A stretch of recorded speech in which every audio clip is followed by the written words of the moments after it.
live from kickoff here inside TD Place of the nation's capital. Atlético Ottawa hosting Cavalry. 13,000 fans are here, and the weather has not kept them away whatsoever. Andy Petrillo, Gareth Wheeler, Jordan Wilson, Jimmy Brennan with you. Jimmy, have you ever played or coached in this? No, I haven't actually, but it actually looks exciting. I want to get out there and play. When you look from a high, it looks like it's ice, doesn't it? When we first came into the stadium, we were kicking around the ball, and it was actually pretty manageable. But now this, I mean, it is coming down. A couple things to keep your eye on. It's going to be tough for the officials and the people inside the stadium to keep the lines clear. Yeah. That's going to be huge. You need to see the lines in order to properly officiate this match. And for the players, honestly, guys, this takes the pressure off.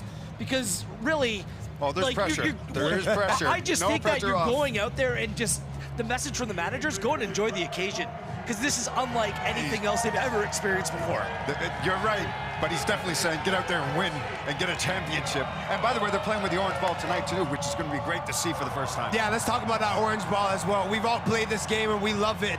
On turf, that thing is skipping 20 yards, right? You're gonna see keepers as well when they're diving, they're sliding.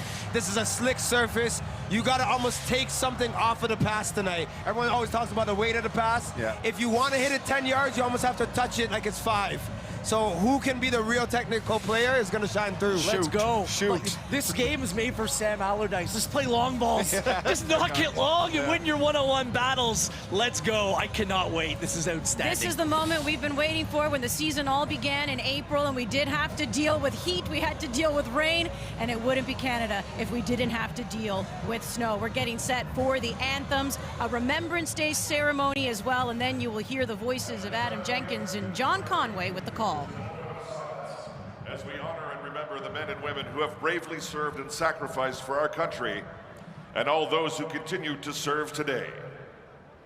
Presenting a wreath on the field are members of the Royal Canadian Mounted Police officers, Sergeant Ken Reimer and Reservist William Jeans.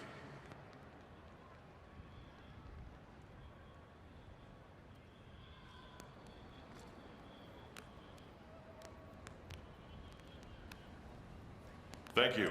Merci. Et maintenant, pour l'interprétation de notre hymne national, ladies and gentlemen, if you are able, we'd ask that you now please rise and remove your hats for tonight's national anthem. Accompanied by silent voice sign language interpreter Janice McLaren. Please welcome the incredible Canadian singer-songwriter who captivated millions around the world on America's Got Talent, Gabriella Laberge. Oh, Canada, our home and native land, true patriot love in all of us command, car ton bras sait porter l'épée, il sait porter la croix. Ton histoire est une épopée des plus brillants exploits. God keep our land glorious and free. Oh, Canada, we stand on guard for thee. Oh, Canada, we stand on guard for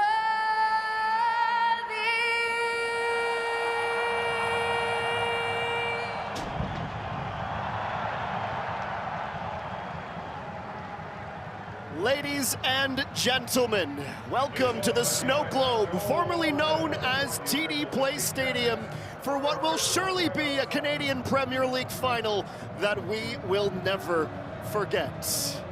It is Atlético Ottawa hosting Cavalry, of course, and let's begin our introductions with the hosts. If you've been with us for the playoff run so far, you'll notice this team looks very similar. It's completely unchanged. A 3-4-3 for Diego Mejia. The big boys up top are, of course, Sam Salter, who won just about every award there is to win at the CPL Awards a couple of nights ago. Across the river in Gatineau, he's flanked by David Rodriguez and Balu Tabla. Gabriel Antonoro, Manu Aparicio, Juan Castro, and Kevin Dos Santos are in midfield. Nate Ingham is in between the sticks. He is wearing the captain's armband today. And here to flip the coin is a very, very proud Canadian Premier League alum and former Cavalry FC player, Joel Waterman, now of Chicago Fire. Cavalry FC also unchanged. It's a 4-2-3-1 for the defending champions. The only change to the matchday roster is the inclusion of Sergio Camargo, who's been out since the outcome, dealing with a calf injury. He replaces Nicholas Valling on the bench today. But how good have Alva and Borszewski been playing together? And that's not even discussing Ali Moussi and Gauthier and Tigny. It's a bit bizarre to see our very first CPL final without the club from Hamilton, but there is no doubt that these two clubs who will be fighting for the North Star Cup tonight are thoroughly deserving of their place as finalists.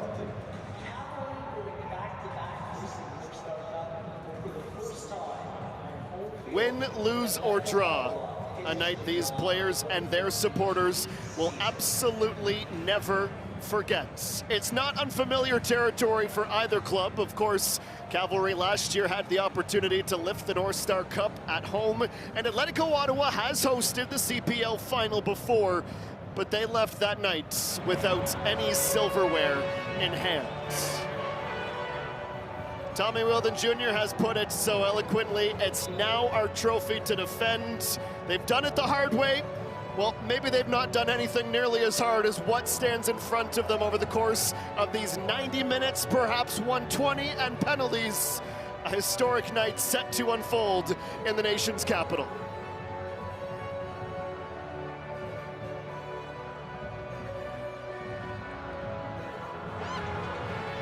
And what of Diego Mejia, the Mexican coach that has completely revolutionized the way Atlético Ottawa play football? How do you even train for this?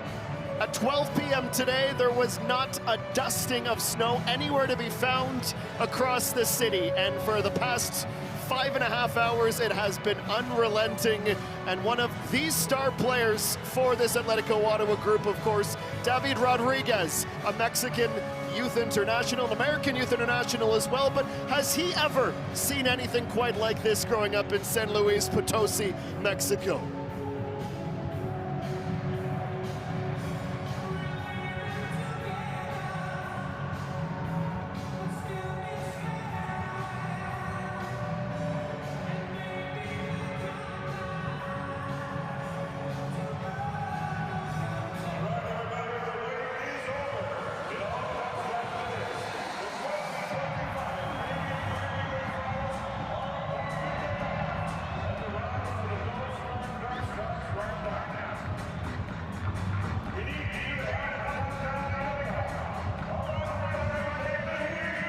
You just take a minute to appreciate the sights and sounds and let the supporters count you down to kickoff. The 2025 Canadian Premier League Final is underway. Fraser Aird for the Cavalry. He showed up today in short sleeves and shorts. Heck, that's what he was wearing on his pre-match walk this morning. He sends it long, and Cavalry right away in to defend. It is Atlético Ottawa wearing their primary shirts this evening, red and white stripes. They will be attacking the goal at the left side of your screen in this first half, and listen to this place roar. Aird back in time, goes sliding towards the end line. Picked up and feinted, Tabla back, it's blocked by Dan Klump. Adam Jenkins and John Conway with you. My goodness, I hope you were not late, because we are underway with an absolute vengeance. Tobias Borszewski overhead of all, and Tigny out to chase, but it skitters all the way to the captain, Nathan Ingham. John, 45 seconds in the books. What's going through your mind as you see the first moment of this final unfold? Both teams have embraced the elements today. As you've seen on the left-hand side, Gabriel Antonoro getting forward quickly with pace. Direct balls over the top are going to cause problems today. Carducci out of his goal. Rodriguez! Just high! Everyone in green preaches calm. Carducci thanks his lucky stars. Well, this is what you have to do today, Adam. Limit the mistakes. Carducci makes a huge mistake there in his clearance, and Rodriguez, golden opportunity to get this game kicked off 1-0. Just can't keep it low enough. Well, looks like David Rodriguez adjusting just fine to the snow. It's so funny, John, isn't it, when you talk to the players and the staff and the coaches, what are you expecting from the match? Well, we kind of had a feeling this was going to come, but the answers are split. It's either 0-0 because everyone's afraid to make a mistake. It's going to take extra time, maybe penalties. But if you look at how this game has started and just how unpredictable the pitch is, the new ball is, the conditions that currently and will continue to exist, I get the sense we're going to have some goals tonight. We're going to have some goals. Some errors are going to occur during this game. And when those errors occur, it's about the team who can take advantage of those mistakes. We all saw one already with Marco Carducci not able to clear his lines. David Rodriguez almost capitalizes. So fundamentally, the most important thing, other than there is no more important thing than player safety. Let's all assume that that is the #1 standard bearer. After that, for the referees, it's being able to see the lines. Has the ball crossed? And of course, is the ball playable? Is the pitch playable? And with lengthy conversations, they said we can play in the snow. If you kick the ball and it stops, John, that's when the conversation changes. And right now, the ball is hitting the turf and it's sliding. You've seen some passes already that have taken off.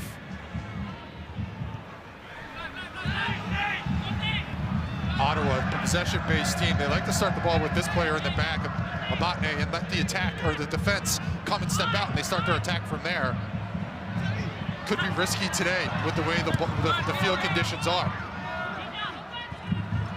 Tom Field clears it away, and Ingham can let that roll for a goal kick. You mentioned Noah Abate, and it's worthy of speaking about Noah and so many of his young Canadian peers. That has been the big story coming out of the nation's capital. Over 8,000 under-21 Canadian minutes. You need 2,000 as part of the league regulations to qualify for the postseason. Ottawa smashed that, and they did so by trusting in the kids. It's one thing to say trust the kids, John, but from J.D. Ulanowski, the general manager here, and everyone top to bottom with the Athletic organization, they've done that and they've been rewarded for it. That's what this league is about, giving these young players an opportunity to play at a professional level week in, week out. Athletic Ottawa has completely embraced that concept. Olszewski tries to find a way through. Door shut down by Manu Aparicio. David Rodriguez pursuing Tom Field. You will see plenty of no-nonsense defending. And Tom Field has been on an incredible run of form the past few weeks. Taking no chances there. Gerasimenkov not messing around, just getting that out of touch. Not looking even back towards Carducci to play back to him.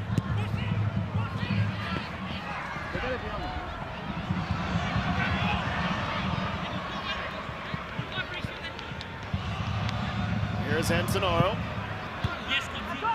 Gonna go over the head of Eric Kabza. This is Koke Castro. Ertz lets that clear the line. Well, as you can see, that path that has been made for the assistant referees, the perimeter of the field, it's starting to fill up quick.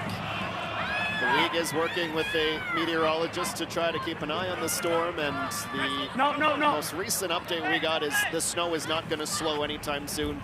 We're expecting a brief pause in the 15th minute to just clear those lines again. Shom for Kenija Alva, the St. Lucian international. Tobias Warshevsky now, his cross in, met by Ingham. Gauthier and Tigney of Coaldale, Alberta, just off the back post, looking for anything to slip through. You're going to see a lot of that combination play today between Warshevsky and Alva. Alva just starting the last 3 games, and it's been a good combination with these 2 players. You see here is Warshevsky's able to get wide and get a ball across just out of the reach of Musi.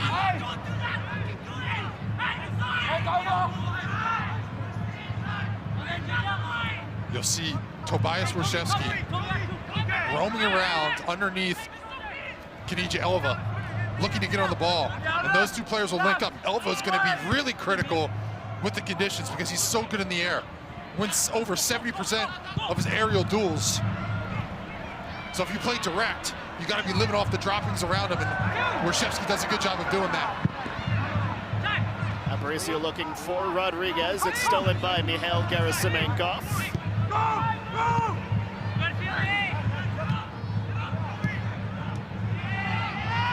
Taken by Koke. Loic Cloutier. Spoke to playing in the snow growing up in Quebec City. Nate Ingham used a very specific ice hockey analogy that he thinks fits. He said, you know, when you shovel off the snow before you freeze the rink to play some pond hockey, he goes, well, you can play some indoor footy in that space too. He goes, I loved playing football in the snow in Keswick, Ontario. Intigney. Just enough speed to reach Ali Musi. Fought off by Cloutier. Air clips it. Intigney now from the right wing leans into Cloutier. Stepping up, Eric Kobza. Now Rodriguez.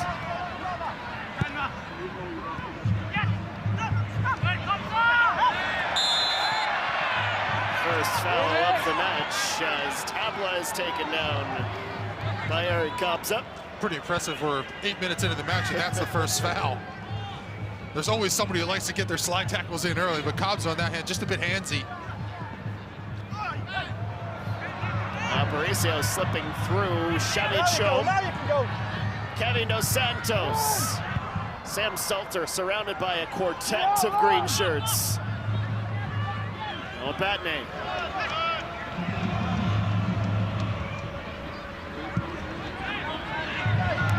Dos Santos, excellent reception.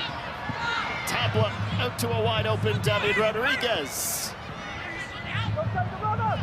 Rodriguez moves to the inside left. He's elusive, but is finally met by Ali Musi. Kenija Elva, Intigney. Chopped by Intigney for Warshevsky. It's just too much for Koke. Spotting Fraser Aird, the orange ball goes wide, back in for Warshevsky, turning, but closed down. Now Musi met just outside the box. Cavalry want a foul, they're not gonna get it, and look out the other way! Sam Salter sends it wide. Still Wielden Jr. up in arms about what he thought was a sure foul of the Somali international just outside the box. Well, it all starts with defensive play here by Manny Aparicio, just getting his body in the way, and then he picks his head up and finds Sam Salter. Salter's last touch takes him away from Carducci's goal and makes it more difficult, especially in these conditions. And he shoves it wide. Needs to continue to go direct. He takes that touch and bits outside and makes it so much harder for him. I love a goal kick in this weather, Adam. I had the opportunity to play in a game like this when I was in college. And every goal kick, I was down, spinning the ball around like I was playing beach soccer and teeing the thing up. We could not be further away from a beach tonight. Musi.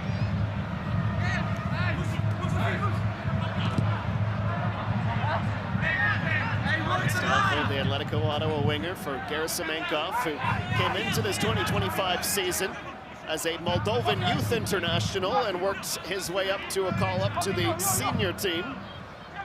So many of these Caps players for international duty this season take them far and away from Calgary.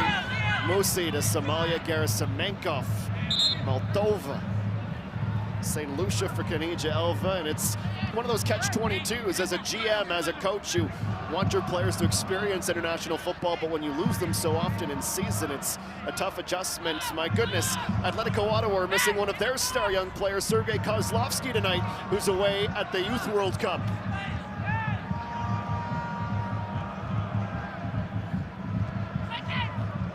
Shom Out-positions Rodriguez. Elva sends that into the penalty area.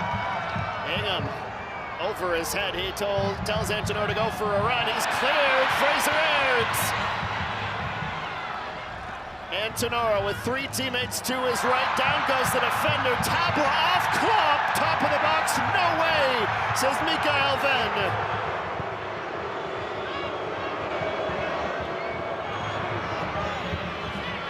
Cavalry's turn, bursting down the wing.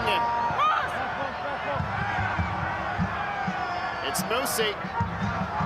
Stops on a dime, tries to turn. Cloche's patience pays off. It will be an Ingham goal kick. I'll tell you what, I'm impressed just in terms of the back and forth of this game as we see the foul, or possible foul, not called. Good job from Klopp, trying to get in on Tabla there and force him off the ball. Catches him a little too much, could have called a foul. See Mikael Venn, the referee, pointing right at the football. Our angles suggest perhaps that wasn't indeed the case. I have a feeling, John, the referees are going to need to feel extra sure of what they've seen to award a penalty. There's going to be lots of players going down, even without fouls, just in this snowy set of conditions we have. Absolutely, and they're also going to need the help of the fourth official and the assistant referees on the sideline, determining where the fouls have occurred, especially around the box.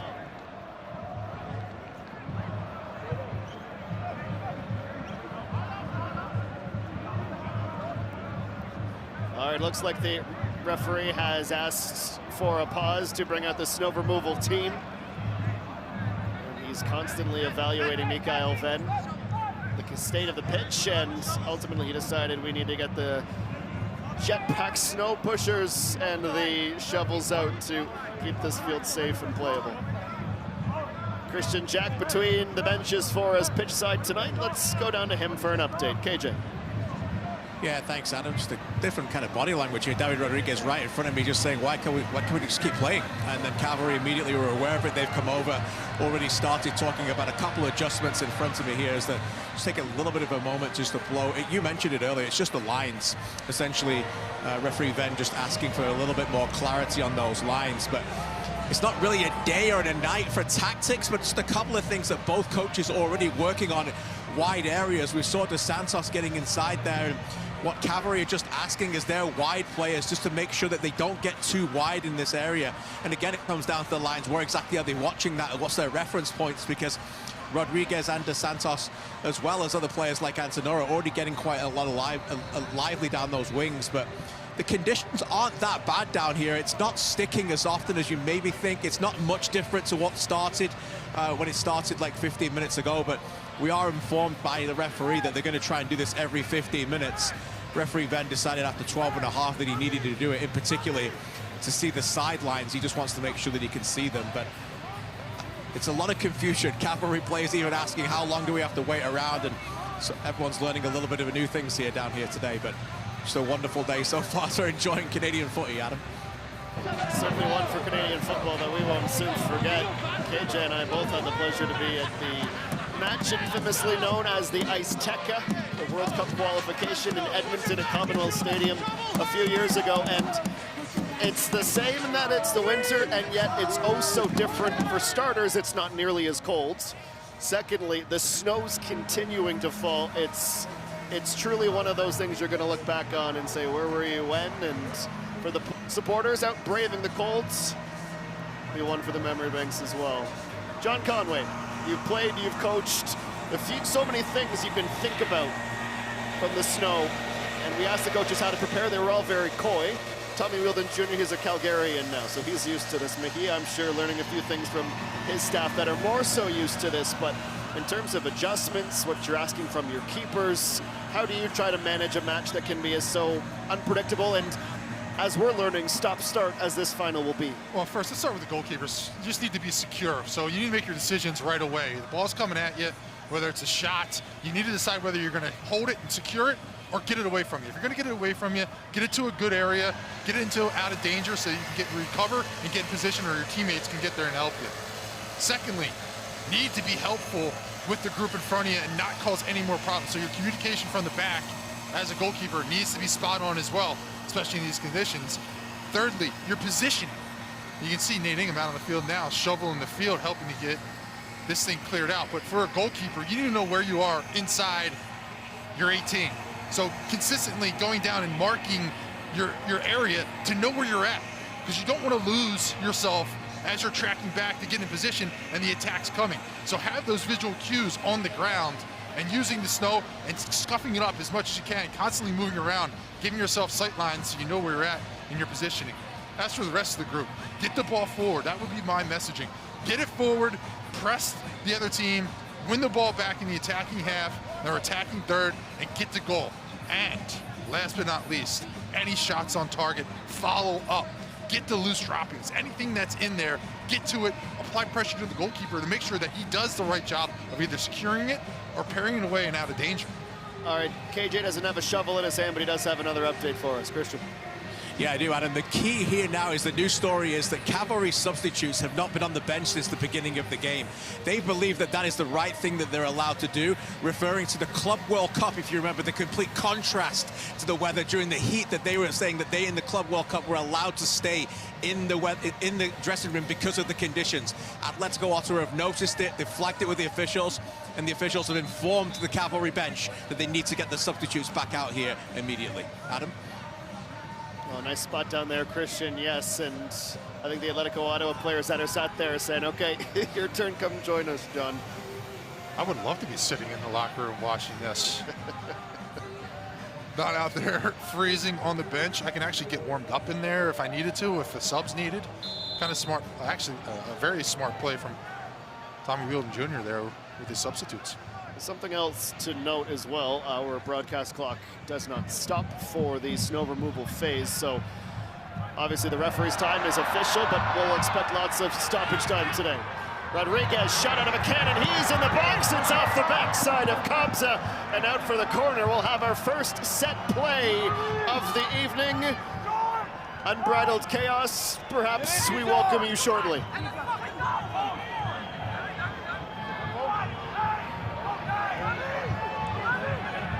Dos Santos is available for a short option. However, I'm putting this into the mix. Get it into the box, get bodies around Marco Carducci. They do elect to go short for Dos Santos. From a better angle now, Rodriguez. Diving Dan Klopp. Rodriguez trying to get goal side of Elva.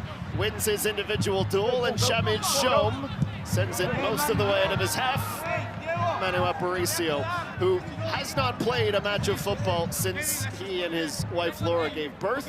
So he's got that new dad energy and that new dad desire to try to push him through tonight.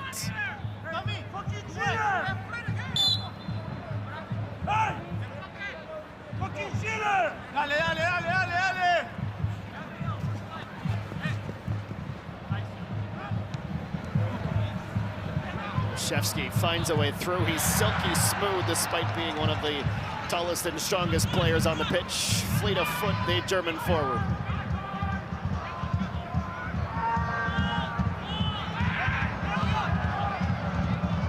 This is a Batman. Sam Salter. Guided back by Klopp.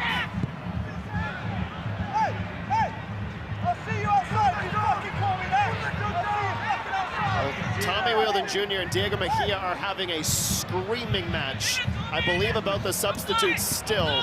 The two coaches finger-wagging and words that I certainly am not allowed to repeat on the broadcast. It's getting testy and warm down there despite it being -8 degrees Celsius.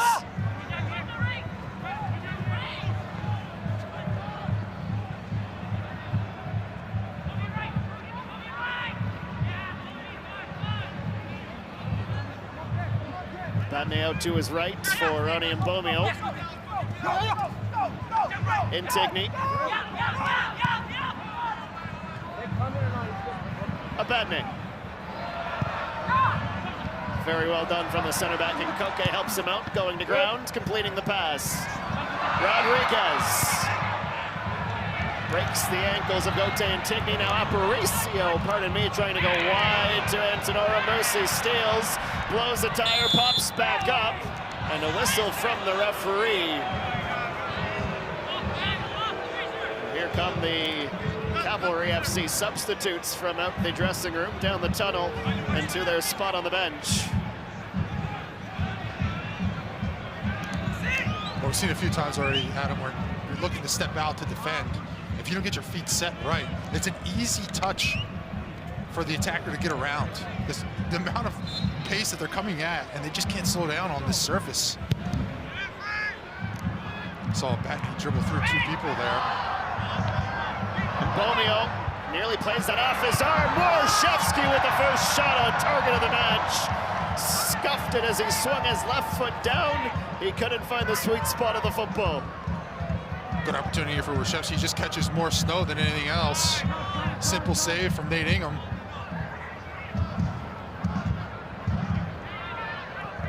This is how Atlético Ottawa like to play. They like to start the ball with a Batney and then see how the press comes. In this case, they decide to go direct.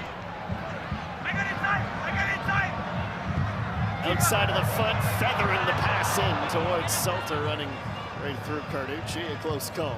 Good concentration there from Marco Carducci with the ball coming in and bouncing right in front of him on the snow. You got to be locked in, get your body behind the ball. In case your hands fail you, you've got your body there to back you up. Airds.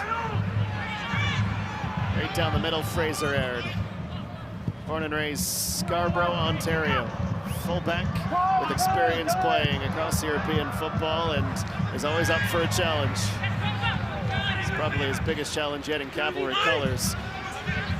We were reminded that Cavalry opened their season in snowy Langford, BC in Champions Cup. It was nowhere near this. Now Manu Aparicio, hard tackle on Warshevsky. Referee allows advantage to develop and then blows his whistle as soon as it was lost. Well, this is what you get from a player like Tobias Warshevsky. Floats around, can hold the ball up, and in this case takes a great little touch to get inside. Manu Aparicio is just a bit late coming over to help out. Tobias Warshevsky finds the snow. Gives Calgary an opportunity now off a free kick. Set pieces are critical. It's all going to come down to the quality of the service in these conditions. So obviously, John, the high-vis orange helps, but I imagine for Ingham right now, trying to build his wall, staring into the snow blowing into his eyes, this is a nerve-wracking few moments. You're just hoping to do anything to trap it. It's Moosey, right at goal. He got it up and it knuckles. Hits the turf and moves safely wide. Moosey would definitely like to have that one back. Missed opportunity here. All you have to do for me is get this up over the wall and on target. Making him make a decision about what he's going to do with the ball, whether he's going to hold on to it or get it away from him. And if I'm Cavalry, as soon as that ball came off Moosey's foot, if I'm in the line across the 18, I'm just rushing towards Ingham to put pressure on anything that comes off. It's good work from Dos Santos. Heavy, crunching tackle from Eric Kobza. That's one where Aparicio will just nod along. Aparicio, he made 57 fouls this season to lead the CPL. Kobza, the team leader for the Cavs, on 42. Two central midfielders that love to go into a tackle.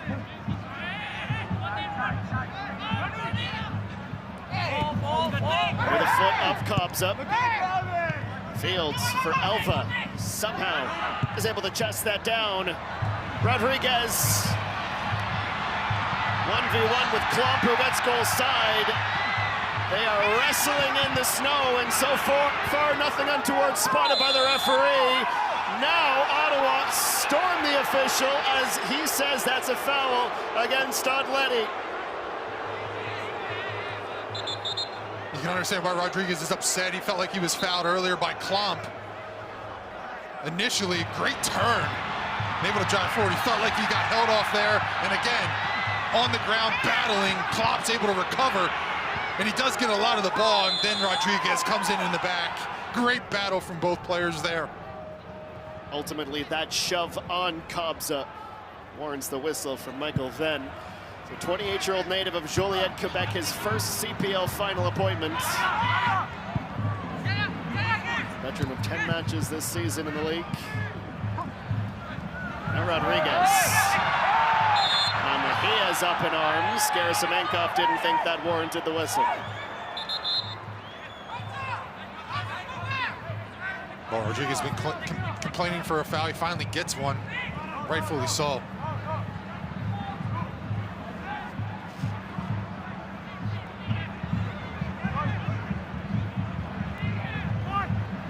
The 2025 Canadian Premier League Final.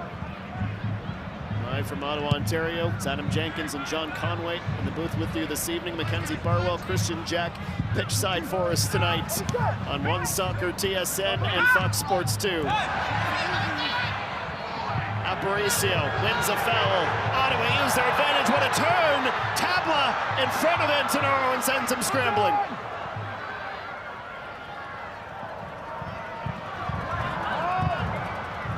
Kabza meets and clears. Batney. Again, you're going to see so much of that, John. If you don't know exactly where your teammate's at, there will be no chances taken. The stakes are far too high. Especially in the back, 0 mistakes. Get it out of bounds, get it up the field. Get able to reset. Don't give your opponent an opportunity to counterattack on you with a bad touch. Well, we've already seen a few clear breaks down the wings. I'm wondering from your perspective as a keeper, John, are you more worried about that 1v0, the attacker sweeps the ball wide and you have to plant, or where your posts are? It's an example of it now. Salter, lay off into midfield. Schoen decides to take an extra touch. Cavalry trying to reset. Aparicio, a touch too many.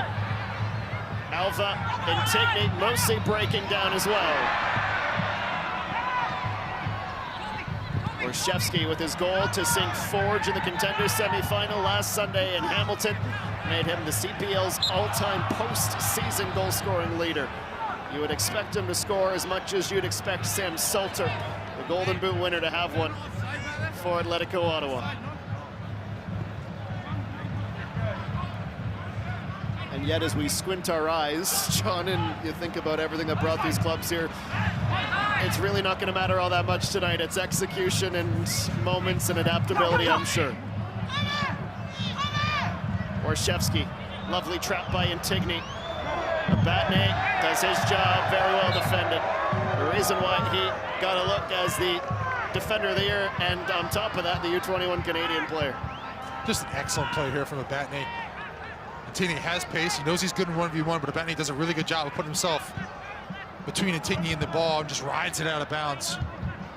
Good defending there from the young center back. He's a hometown boy as well. Both of these clubs are littered with a few of them. Aparicio smacks out at the warning flag. I'm sure there's a technical term for it, but we'll go with the big orange flag. I think they have those in just to signify where the midway line is.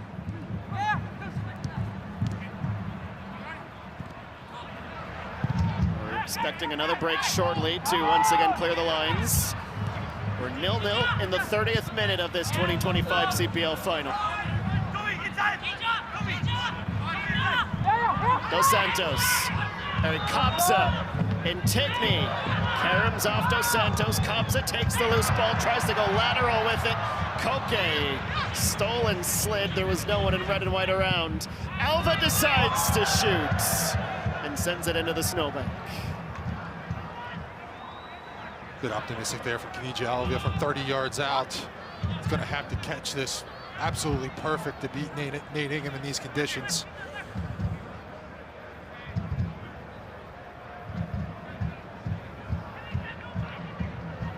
I'll say quite noticeably too, John, since kickoff, the temperature has gone down as well. The snow hasn't really changed. It has gotten cooler out here. Yeah, it's definitely gotten colder out. I'm freezing up here in this booth.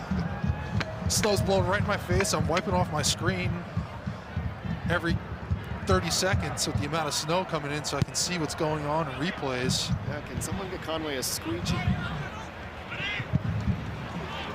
Klump has to track that, and just look how much the ball gets hung up in the air. Klump's header for Intigny. Great turn from Intigny. And to make sure the ball stays in front of him, close enough to dribble and be effective. This is quite effective. The tackle's in the box, and the penalty's awarded.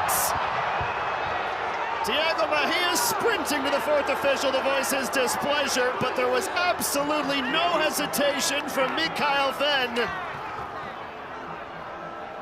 Both of these teams with direct wingers that can cause problems in the snow. Unleash them, John Conway. Well, great turn from Intini. He drives forward on the dribble, going after the defenders, and two defenders are there to help out. Stepping from Bomio misses, and then Dos Santos comes in from behind and catches him. Way to be aggressive from Intini, taking the ball, driving forward, and putting the defenders for Ottawa under pressure. And they're rewarded with a penalty kick.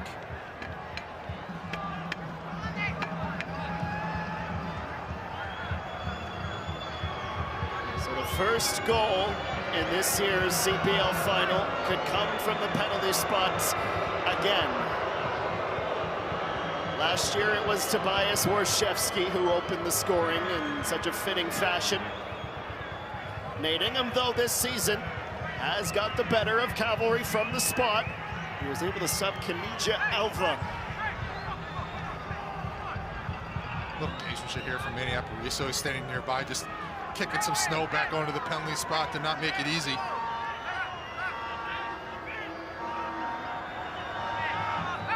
So it will be Fraser Aerts to take this penalty. He is 1 for 1, having scored in his backyard in Toronto against York United earlier this year. Going up against Ingham, who's 1 for 2.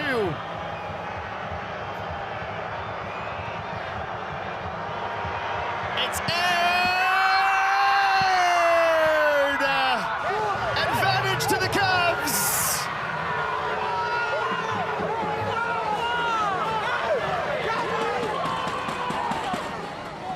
Snowballs being thrown at Airds from Section W, the supporters. I don't think you'll even feel it. Fraser Aird gets to play the villain away from home. And Cavalry, the defending North Star Cup champions, are in familiar territory leading the final. Calm and cool, Fraser Aird steps up, sends Nate Ingham the wrong way, slots it low to the goalkeeper's right. Good confidence, side foots it. And it's 1-0 to Calvary. I'm sure it'll be a massive point of contention and debate. For our panel at halftime, you know that during this quick stop where the shovels have come out in Ottawa's end, I think the players are now just hearing that they're going to have to take a break, but none of them want it. Neither Cavalry nor Atlético Ottawa. And good luck trying to yell from center to let the shovelers hear you. You won't be able to hear a thing.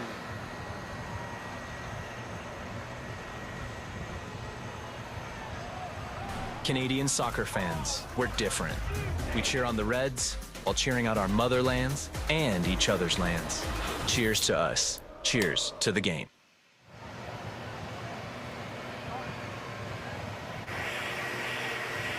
Well, it's 1-0 to Cavalry thanks to Fraser Aird. Lots of discussion between the benches, I'm sure, to be a fly on the wall like Christian Jack. KJ. Yeah, thanks, Adam. Lots of things to get into down here. First of all, let's put an end to substitute gate. They eventually came out, as you saw on the broadcast, but not before Atlético Ottawa coach Diego Mejia pointed to the Cavalry bench and called Tommy Wheeldon Jr. directly, "You are a cheat." That didn't go over very well over here in the Cavalry bench, clearly. One thing of note, Cavalry now ahead by 1-0. Last time they lost a game when they were leading in any format, the beginning of the 2024 season at Forge. That's 36 games in a row. The Cavalry haven't lost with a lead. Whether you can consider that stat to be relevant or not in a game like this is another one. The third thing I want to talk to you about is the rules. They're still clarifying with Ben Hosk, the referee down here, the fourth official.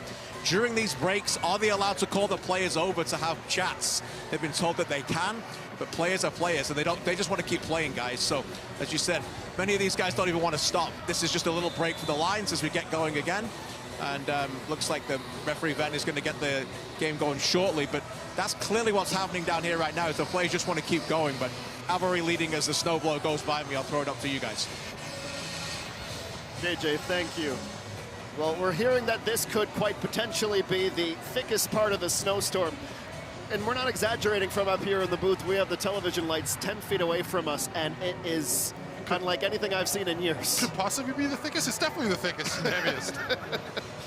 They feel like they're quarter-sized snowflakes, some of them. That's what we're contending with, both above and on the pitch. Of course, the players have it the worst, needing to manage, adjust, and still win a football game. And not just any football game, a final where, based on how the table went this year, Forge finishing first and lifting the CPL Shield. With that, they got one of 2 automatic berths for the Canadian Premier League in next season's Champions Cup for CONCACAF, where Cavalry started their season. You have to win this match to get it. We will join Forge in Vancouver. The Eagles of Langley qualifying through the Canadian Championship. This is great interplay. Ottawa's in the box. It looked a little bit like Tableau was offside, and the AR has their flag up just underneath us. Graham Forsyth of Winnipeg, his 2nd consecutive CPL final, and North York's Twain Anderson run the lines today for Michael Venn. Really good combination play here between Rodriguez and Salter, finding each other. The ball just pops back to Salter, and it just hops up on him in the snow. He can't make a good connection. A promising attack in the combination play between Salter and Rodriguez, which has been there all season. You see it again there. Marco Carducci surviving an early scare from David Rodriguez. It has been much quieter on his side of the pitch since. Cubs' header just over Koke. Rodriguez spotted the open man, just couldn't find him.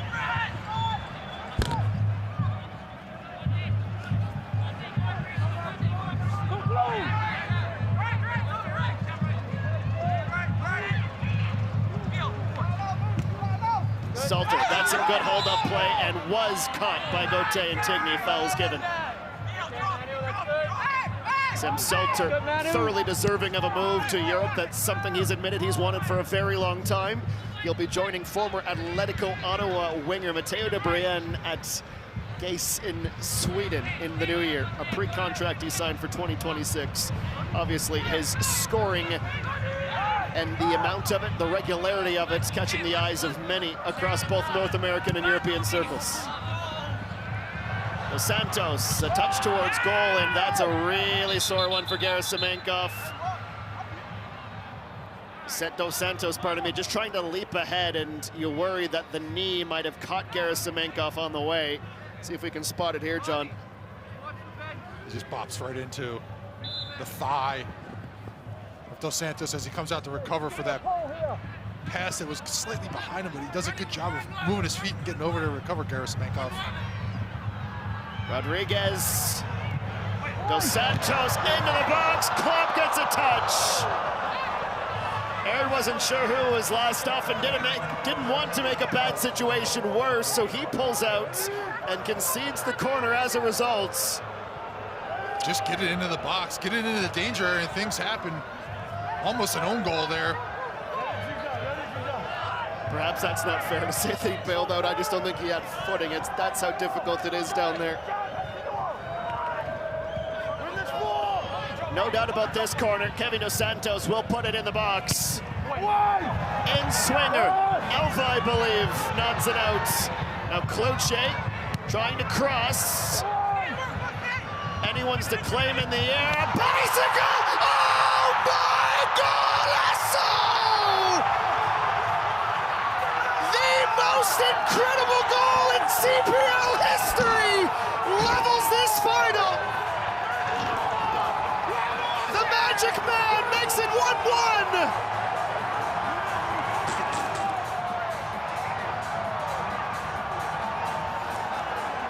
Through the snowflakes, David Rodriguez with an incredible finish. Corner kick, balls bouncing around. Cavalry can't clear their lines. We see the initial ball in, and Elva does a good job of getting it out, but the ball's not cleared. And this ball just floats back into a position for Rodriguez, who creeps in and goes overhead kick past Carducci. Incredible finish from David Rodriguez. And we got a tie game in the snow, in Ottawa, our nation's capital, for the New Star Cup. Muy bien. As Section W sees it on the Jumbotron, they can hardly believe their eyes. That is the goal of the season. Perhaps that's the greatest goal in Canadian Premier League history. And if you hadn't heard about this final before, take note. It's not just snowy, it's full of the highest quality in Canadian football. How do Cavalry respond? There's their golden boy, Tobias Warshevsky. Just tremendous concentration from David Rodriguez there in the snow. And I'm sure on the replay, that was the first time some of the fans on the far side away from that goal could see it. From the highest levels of euphoria to the most important levels of concentration now for Atlético Ottawa. Just like how the match was tied, it's Cavalry's turn from the flag, and Warshevsky's trying to dig himself out a path to run up to the ball. The Ottawa bench is saying that it's not at the arc. The mind games that these two touchlines are playing against each other are incredible.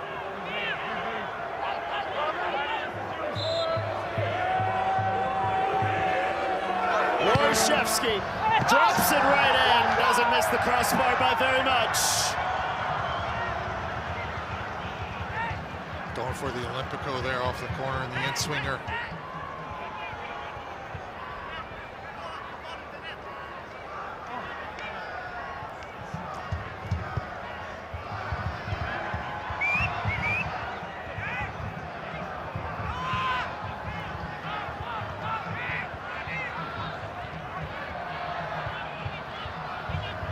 Can you believe the theater of this final?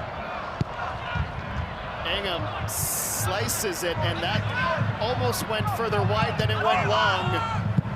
He's kicking into the wind. Obviously, that will be a great benefit to surviving this first half, John, as he won't have to worry about that as much in the second. Extremely beneficial as well for Atlético Ottawa, scoring going against the wind.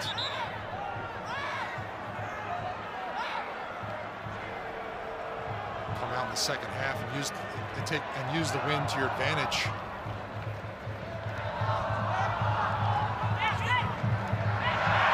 Broken play, Schoen tries from distance. Looking like the Bundesliga logo as he goes through that ball. Which reminds me, John Conway, speaking of the Bundesliga, it's coming to One Soccer. That's right. Studio shows around every Bayern Munich match coming up November 21st. And of course, when the global superstar, Alphonso Davies himself, returns from injury, which we're hoping is very soon after the upcoming, international break. We will be following the Bayern Munich team all the more closely. Fantastic news as One Soccer continues to grow. Great opportunity to follow Alphonso Davies on his recovery. We'll see how he progresses as we get to 2026 World Cup next summer. Oh, Rodriguez, what defensive hustle. Both sides of the ball. It felt like as we neared the CPL awards, it was a two-player race for the Player of the Year awards.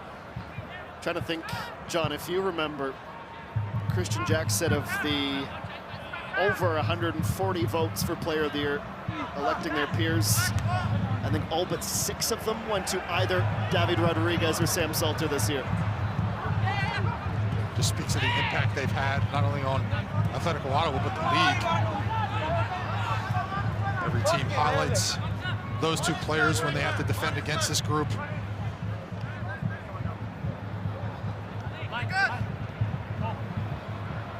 Good. Well, we are mere seconds away from first half stoppage time. Information we're hearing is that we'll play 8 more minutes before the pause. And here is fourth official Ben Hoskins now.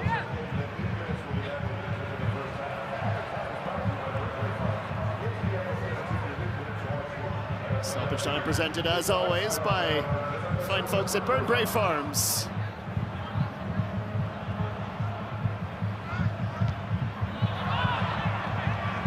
Here comes Airds, his goal from the penalty spot. Open the scoring. Cancelled out by a moment of sheer brilliance from David Rodriguez. Hey! Hey! Caught by Kevin Dos Santos, keeping Gerasimenko at the touchline.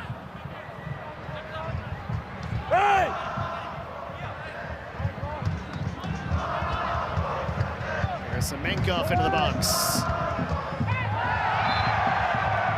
Antigone wasn't going to win with the court of public opinion, certainly right in front of the supporters section there, was he?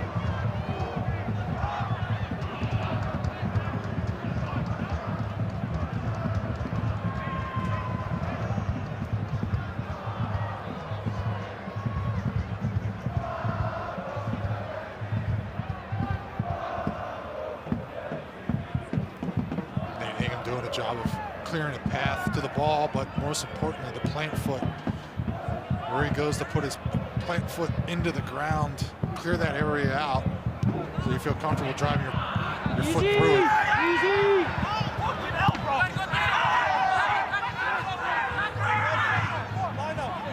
Salter and Antigone, not quite tete-a-tete, but not far from it either. Salter letting Gote know he wasn't thrilled with what he thought was a tug of his shirt. Behind the ball, good.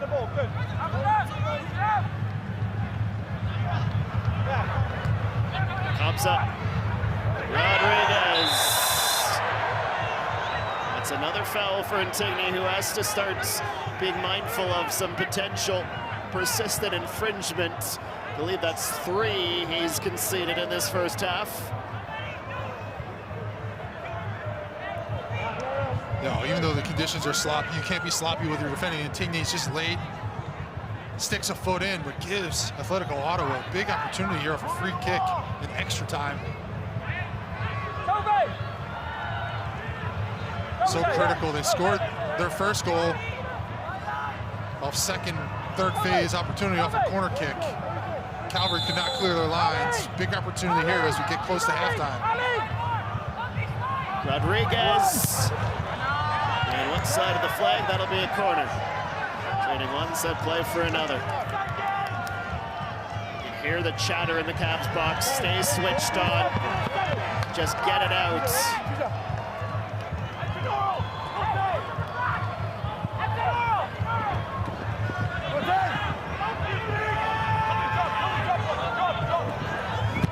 Rodriguez, top of the 6, met by Dan Klump.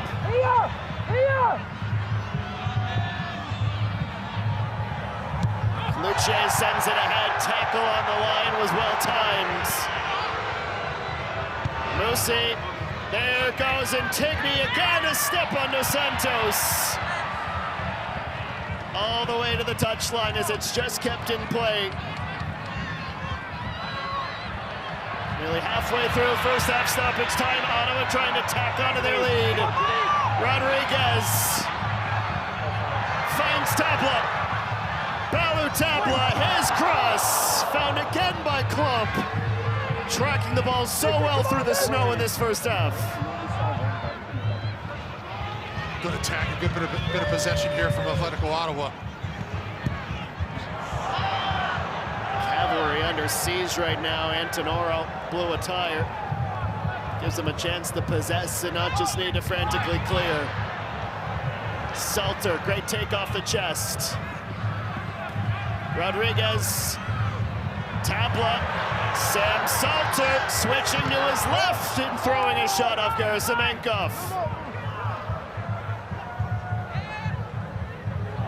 Antigone tried a cheeky chip. Aaron says nothing in my box. Atlético Ottawa's got this field tilted in their favor. Can they sneak one before halftime? Great opportunities here. Having great hold-up play from Sam Salter, allowing the wing backs to get in the attack. David Rodriguez has been helpful on this right-hand side, being available once Salter holds the ball up in the middle of the park. Koke jumping into Elva. Cavalry wasn't thrilled with it. They're in possession either way. Olszewski dispossessed with a standing tackle by the veteran Koke. Antonoro very cleverly plays that in behind Aird, who's racing back to try to block the cross. He can't. Who's got the ball? Rodriguez. Here's the shot blocked. Incredible sacrifice in defense.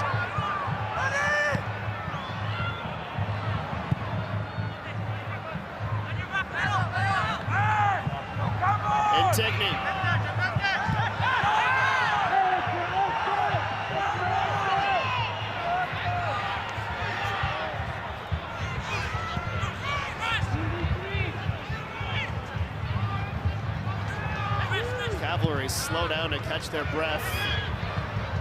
And Beaumont meets the ball in the air.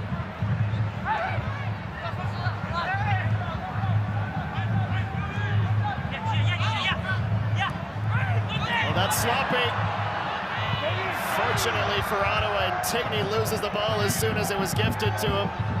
I mean, we're at the point where you would think if we weren't so close to halftime, they'd have to stop again to do the lines. It's thick out there. Ball's getting stuck left and right.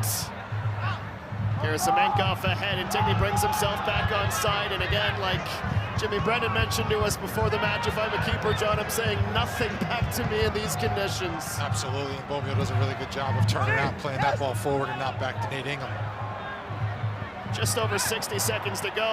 Aparicio tackled by Warshevsky. Referee says play on. Salter with an arm on Warshevsky, and this time the whistle blows.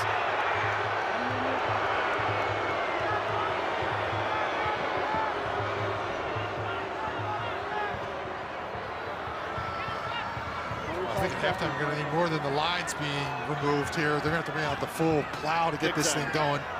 So much snow in the last 15 minutes accumulating on the field. The ball is definitely slowing down. The first bit of this game, the ball was moving nicely and could get away with some passes on the ground. Now, no chance.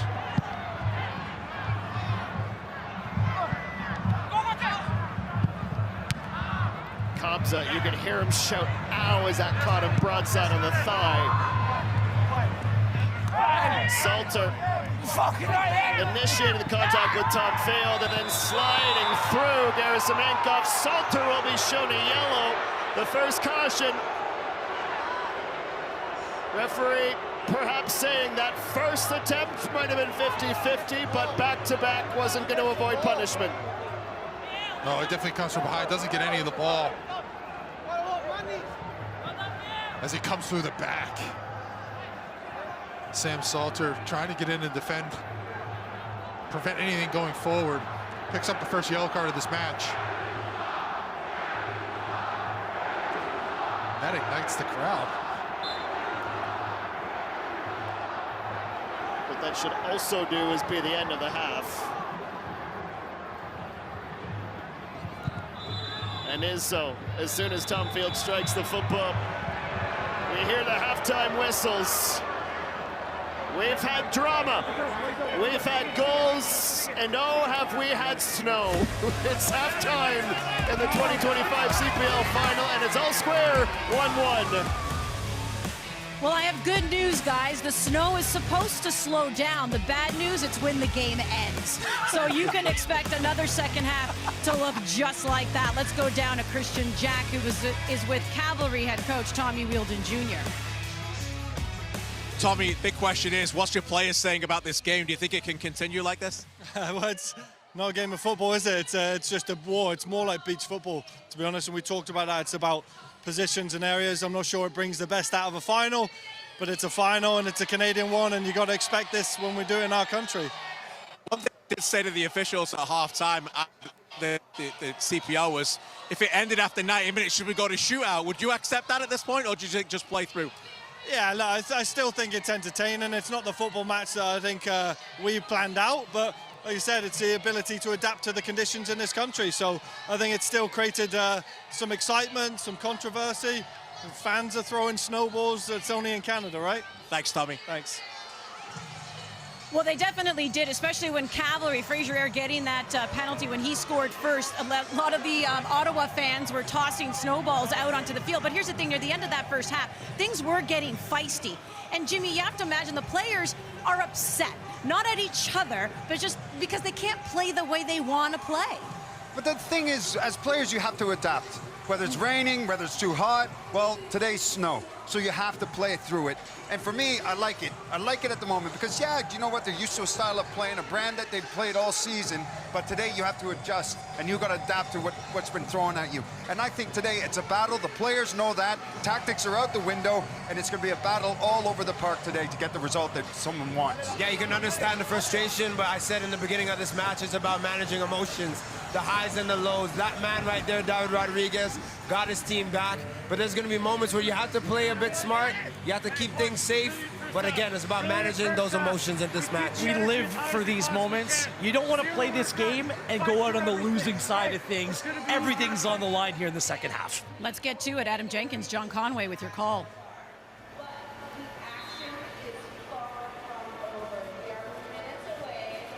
Andy, thank you. I think Atlético Ottawa captain Nathan Ingham just said more than I could as succinctly as he did. What will this take? Everything, he told his players. It might not be your average match of football. Heck, this might feel like some kind of fever dream, but it is memorable, isn't it? Adapt, overcome, and not just win a match of football.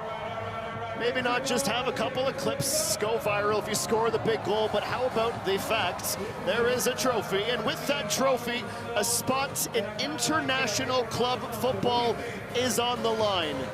We have 45 minutes to try to find a winner. If we do not get one, we'll have some more football. 30 minutes of extra time followed by kicks from the spot. Anything that you think might happen in the second half? Broaden your horizons, expand your imagination. This is an unforgettable Canadian Premier League final, and we just can't wait to see what comes our way. It is Atlético Ottawa who kick off. They now attack the goal to the right side of your screen. If you can make out the red and white stripes, that's what they're wearing today. Antonoro quickly goes to work, scooting in behind Fraser Aird and winning a corner for his side. Great start from Atlético Ottawa, direct from Manny Aparicio. Gabriel Antonoro does a good job of getting on the end of it. And early into the second half, Ottawa has a corner kick. Scoring on in the first half off second phase from corner kick. Big time opportunity here to start the second half with a bang for Ottawa. It's Kevin Dos Santos into the 6. Dan Klopp. We've called him the Flying Dutchman for years for reasons that have become quite evident to you based on that corner kick defending. He had many aerial clearances in the first half. He'll need even more in the second. Dos Santos, another in-swinger. Alva this time. Re-rack and go again. Dos Santos doing a really good job of whipping the ball into dangerous areas, forcing Cavalry to be first to it. Dos Santos for a third time, deeper at the last. Sam Salter contests.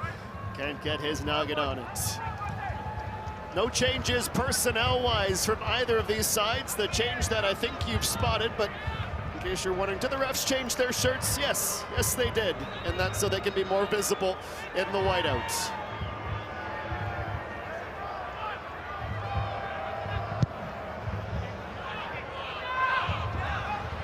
Carducci restarting, going into the wind, though it has come slightly. The snow sure hasn't. Klomp, outside the box, high, hits the stanchion.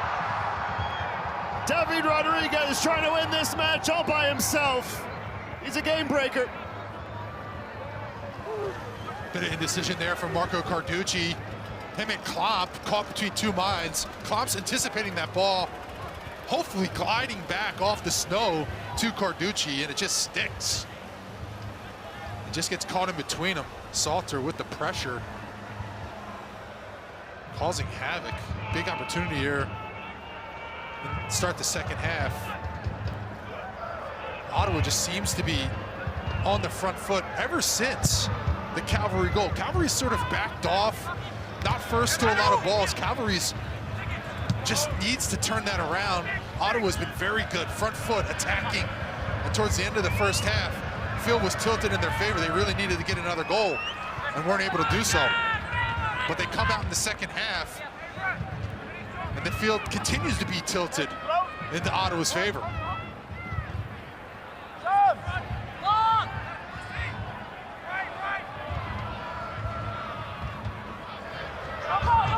Derek Kobza trying to guide Sam Salter out of the box. Careful not to foul, so close to goal. Mosi slips and slides, and a clattering tackle. That was Rodriguez on the floor for a moment. Koke, beg your pardon. Salter with the right idea, trying to turn. Shemit Shom asking Elva to make a run. Elva with a nice, strong shoulder-to-shoulder challenge on Ronnie Mbomio. It's David Rodriguez picking up the loose ball. Rodriguez is fouled. Referee's gone to his pocket as well for the yellow cards. Mikhail Gerasimenkov shown a yellow. Well, even through the snow and being as far away as we are, Adam, I can still see Gerasimenkov get two hands up into the back of Rodriguez for the foul.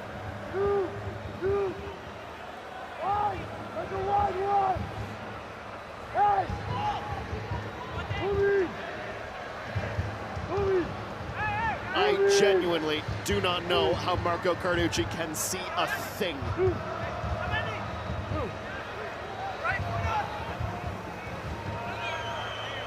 He's going to really have to trust his wall, and maybe he needs to be a little bit lucky in terms of the contact points from Manu Aparicio here. Aparicio knuckles it! It's bumped by Carducci. It was more of a volleyball player than a football goalkeeper, but whatever it takes. Exactly right, Adam. Whatever it takes, that ball's through traffic. Carducci does a really good job of getting his body behind it and just blocking it down so he can get on top of it.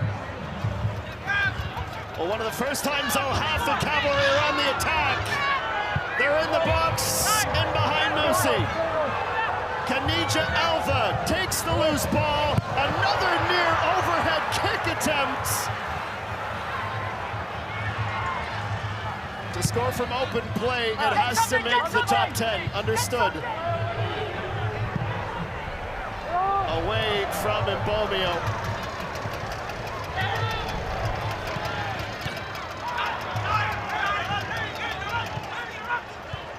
Cavalry take it back.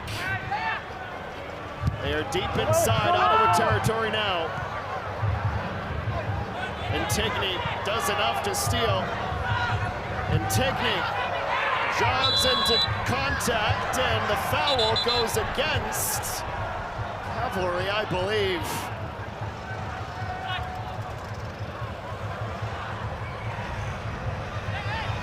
Frustration starting to mount for both of these clubs. Remember how I told you the wind was gone? It's back. This is the hardest visibility of any of the 52 minutes we've played so far.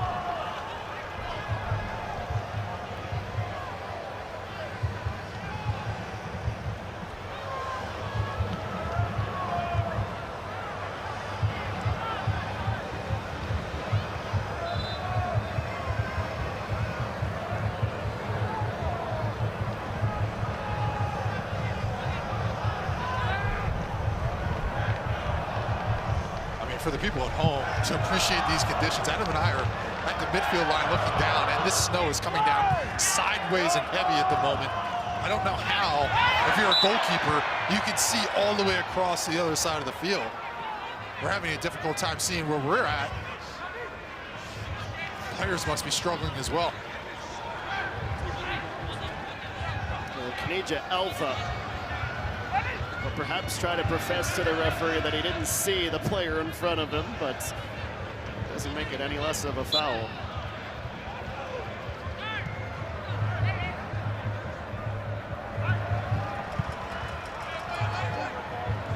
Towards the Cavs box. The loose ball taken by Shemit Shom. 28-year-old from Edmonton, Alberta, called up to the Bangladesh national team this season. He has been a dominant force of multiple midfields, but he has really found a home with Cavalry. Warshevsky trying to shuffle that ahead. It's a race for the ball. Kopsa goes to ground and pinballs around. And there is space. Wheeldon Jr. throws his hand up in frustration. They weren't able to find any way to attack. That's great from Dan Klump. Elva was looking back towards the Dutchman, trying to find it. Hingham at the top of his box, he thought to reach down and grabs the ball. That was just a guess from Nate Hingham exactly where he was. Stolen back by the Cavs. They are undernumbered, but Antigne's charging forward again. I thought that was a corner. The referee said directly off the Atlético Ottawa defender. That's almost what he's trying to do, John. As much as he's trying to shoot, he's thinking, well, if I just get myself in a good spot, I might put the defenders in an awkward one.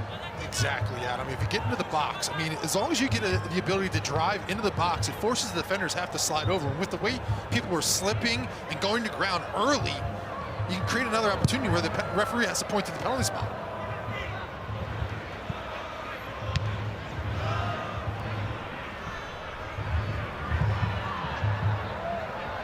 Here's Balou Tabla, the former Barcelona product, reinvigorating his career here in Ottawa. He's lost one CPL final, he doesn't want to lose another. Channeling all of that motivation and hunger.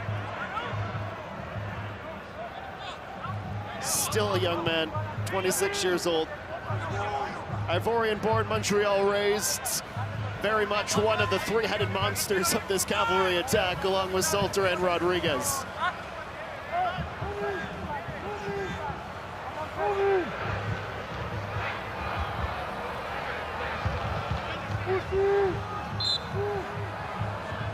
Any opportunity with a free kick inside the attacking half, I'm shoving it right into the box, and we see that now from Ottawa. Klopp looks down, sees a bright orange football, and tries to kick it towards half. Salter, Tabla, and Bomio can't go through the legs of it. That's well defended.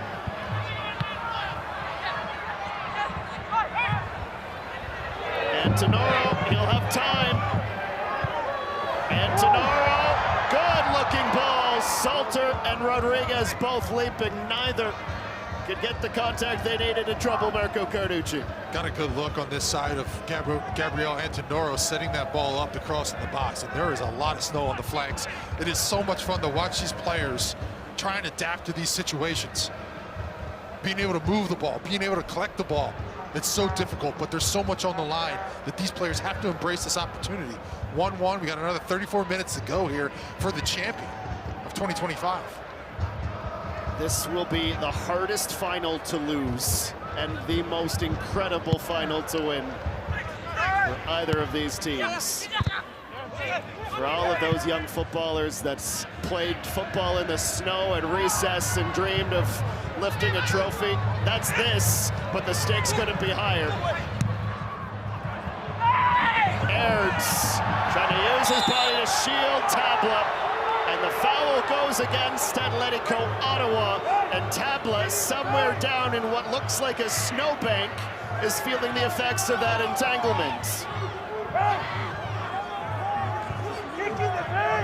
Bit unfortunate there for Tabla as Aird goes to ground. I think he just catches Tabla with his boot. You can see it there. On the slide, the right boot of Aird comes up and just incidental contact with the head. It's a good view of it there. The previous views had a little bit of snow in the way. Couldn't see it clearly, Adam. I'm almost wondering, too, as we clear off our monitors the best that we can, if the studs from Aird come and swipe Balou Tabla on the forehead as they had already gone to ground, and that's what's causing the most distress, if not discomfort, or the other way around, beg your pardon. Tabla looks okay. You think he's got some hot chocolate in those Gatorade bottles? Because I would love to have a hot chocolate right now. Put in the request. So here's how we got here. The tail of the tape thus far. Gauthier and Tigny drawing a penalty, scored by Fraser Aird, and then David Rodriguez. And if you'd believe, the second time that Atlético Ottawa have beat Cavalry and Marco Carducci with an overhead kick. Tabla did it on the way to winning a CPL Shield a couple of years ago.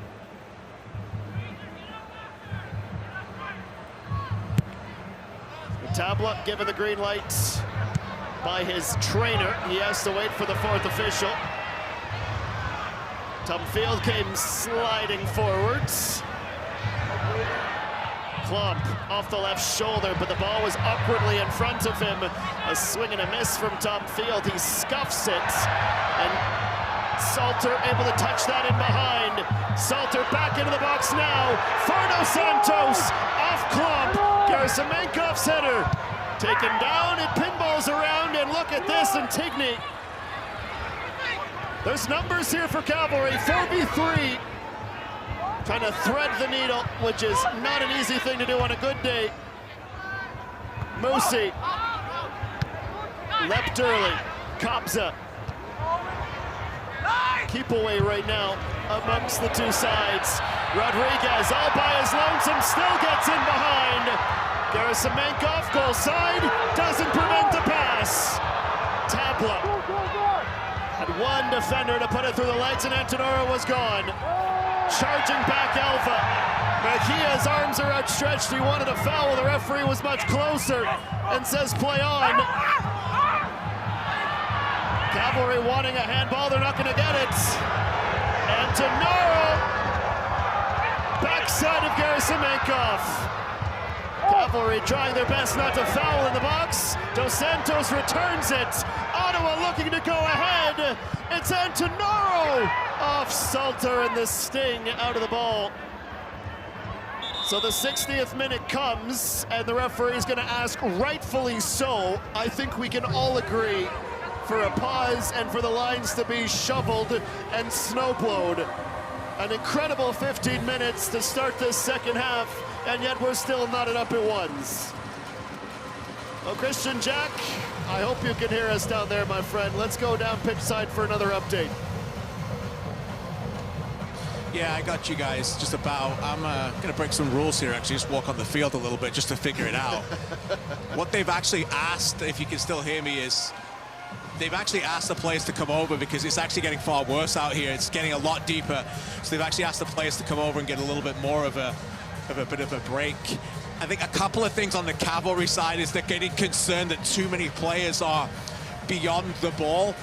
Sergio Camargo, if anyone's watching this game for the first time in the CPL this year, one of the best players in our league this season, got hurt in the last game of the season, the regular season, was nominated for Player of the Year, has been out for 3 weeks.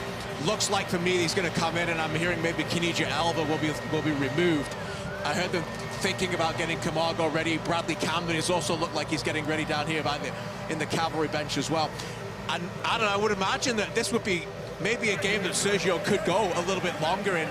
You know, they're not moving as many kilometers as they normally would do. They're not running as much. So that's something that I'm just sharing now, that it looks like both Camargo and Camden will get on. Fraser Ed, who's one of 2 players, I think, down here without long sleeve, just got a massive smile on his face. It's like 2 yards away from me, but yeah, it's just, like I said, it's not a football game down here as these guys continue to talk, but Camden and Camargo, by the look of it, getting set to come on shortly. Or definitely Camden is now dressed. Camargo's just put his coat back on for now, but would keep an eye on that. Would not be surprised to see him come back on shortly. As for the Ottawa side, doesn't look like too many changes at the moment over there, but they continue to change the lines. And as ever, if you guys need me, I'm down here. KJ, thank you very much. I literally spent your entire hit looking for you, and we're not exaggerating. As you just saw by that shot, panning across the sky, we're looking down near and far, and Christian Jack patrolling the touchline for us, camouflaged by the snow. Well, it's an interesting point he makes, John, about Sergio Camargo and his potential addition to the match. Held out with a calf strain for a couple of weeks, but Christian's right. It's not a game where your starters are running 13 kilometers, which is average for a lot of the players on the pitch right now, certainly in midfield. It's a bit more technical. It's a bit more stop-start. Now, obviously, Sergio's not going to tell the trainer he's good to go if he's worried about planting, because there's no traction tonight. But in terms of wear and tear, maybe he gets to go longer today than he otherwise would have. Again, Adam, I don't know, because for me, snow, sand, and you have a calf injury, that's just going to aggravate it more and more. Again, he's coming in, he's going to have 27 minutes or so to make an impact. And if he feels like he can do it based on the conditions, all the better, because he's such a good player and a player that can get on the ball and calm this down and make some good decisions in the midfield. Here comes Bradley Camden-Feo. He replaces Mikhail Gerasimenkov. Gerasimenkov, who was just being run down, the young Canadian player. Of course, he doesn't want to leave the match. He might feel a little bit better, pardon me, once he gets a parka on. So maybe it's not so bad down here. But Bradley Camden-Feo a French Canadian in the Parisian sense of the word, has called Calgary home for a long time now. He is a veteran of this club. He works in the offices in and around the club in the off-season as well. He is more than just a builder as an athlete. He's a builder on both sides. Uh-oh. We're back after the drop ball, and Carducci needed some help from Fraser Aert. The starter's pistol's just gone off again. Salter, that gets underneath his man. Here's Kenija Elva, who, based on Christian Jack's reporting, might be on some limited minutes. Can he make an impact before he leaves and watches the rest of the match from the bench? It's Elva. Cote and Tigney. Close to Musi, and Ali knew it. And now, despite doing everything he thought he could within the letter of the law to win the ball back, and Tigney's called for, I think, John, his 5th foul of the match. Interesting to see what Tommy Wheeldon Jr. does here with the Kenija Elva coming out. Kenija Elva has been so good in the air for Cavalry this whole season. In this type of weather, you're going to need a guy who's good at holding the ball up, good at winning in the air. If you bring in Camargo, you're going to look to play a bit more, well, possession-based, and possession on a day like today isn't going to get you anywhere. And you also think that Warshevsky then would play his more usual number 9. He's the most unconventional number 9 in the Canadian Premier League's history, but Sergio's position has been and likely would be again somewhere, we say, connecting the attack and the defense. I suppose on a night like tonight, he'll connect the best that he could. Still yet to really see much from Atlético Ottawa until now, as that foul is given against the Ottawa attacker. We can tell you that we see Abubakar Sissoko, a Canadian Premier League champion, who's already got his match shirt on and looks like he's making his way towards the 4th official.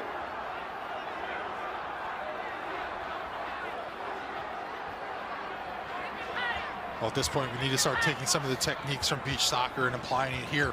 Passes cannot be on the ground. You got to hit little passes dinked in the air for players to collect out of the air. Not allowed to get on the ground where it can stop. Roll pass, maybe. Just makes it more difficult. Can you just clip it in the air, make it easy on your teammate to receive the ball? Tell you what, John Conway, the coldest beach I've ever been on. Here's Antonoro. Aird and Kabza reducing his angles. Antonoro goes into the box. Klopp calls off Ali Musi back to help defend. Warshevsky couldn't stop in time. That's exactly what Aparicio's doing, lifting it up in the air and running through. It's David Rodriguez. Finds Antonoro, trying to go quick on the volley and sneak that past Carducci. And now Diego Mejia makes his first substitution. It's Juan Castro, Koke leaving for Abu Sissoko as we get another look at Antonoro's opportunity.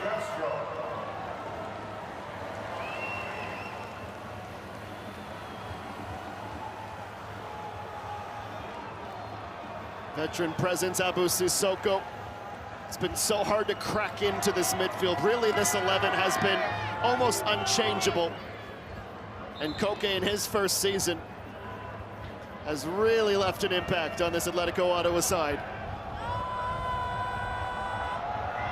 Yin and yang with he and Manny Aparicio, isn't he? They both complement each other's skill sets so well. Sissoko's going to give you better presence in the air, physicality as well.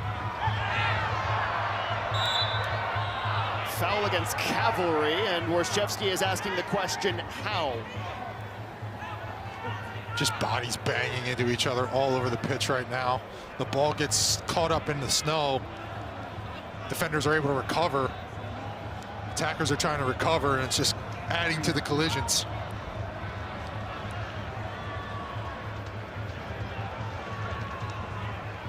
Well, we're so used to handing out the Gatorade performance of the match, but in the Canadian Premier League final, it is a little bit different.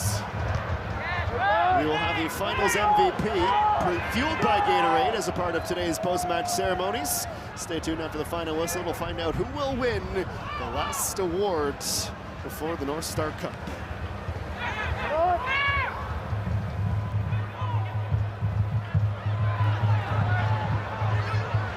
Kluche scrambling. His clearance right off the chest of Elva.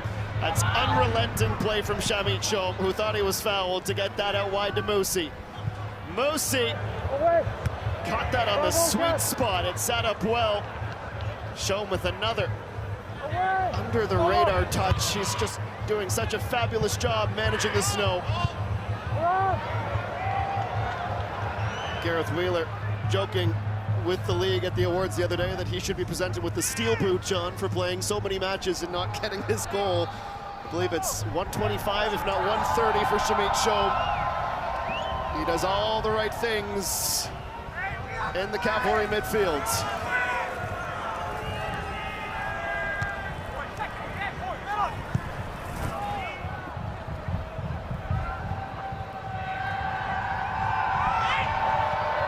Clipped over the top, chased back by Fraser Aird. Tabla still has room to try to create. He delays, and Tenoro overplayed, and it's into touch. Unfortunately for Tabla, they just can't gauge the weight of the ball. He tries to lift it and get it towards the end line for Antonor to get onto.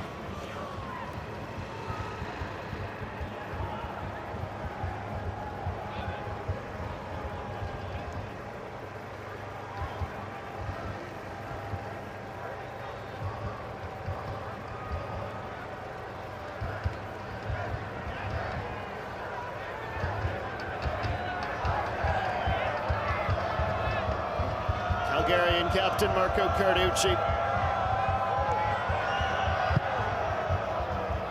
sends it away towards the second half. It drops just over the midway line. Warshevsky, good ball. Antigny charges the box. Hustle from Noah Abadne. One of his best of the match. He's had a lot of Antigny to contend with. Just a great recovery from Abadne. Good touch forward from Antigny, not looking to take any dribbles, short dribbles, just pops into the box and try to get on the end of it, and Abadne's in a good position to recover, clear it away. Cavalry, they're trying to return the favor. David Rodriguez tying the match in this exact scenario. Warshevsky, ball into the 6. Nobody can find it. Here comes Aird, the goal scorer. His cross back for Warshevsky, blocked. Ottawa scrambling. They somehow survive. What a ball, what a touch. And Tenoro continues his counterattack. He's sent head first into the snow. Referee plays the advantage. The all-important go-ahead goal is what is riding on these next 20 minutes. Tabla, the give and go. Tabla's gone. Carducci with the stop.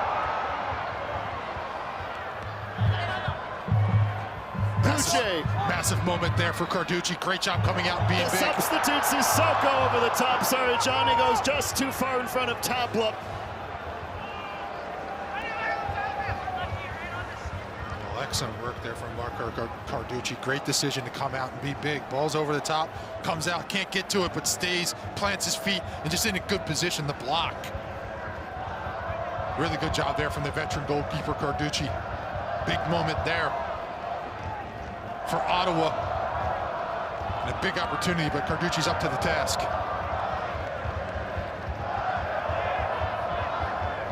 Still about 2 more minutes before the next snow removal stoppage.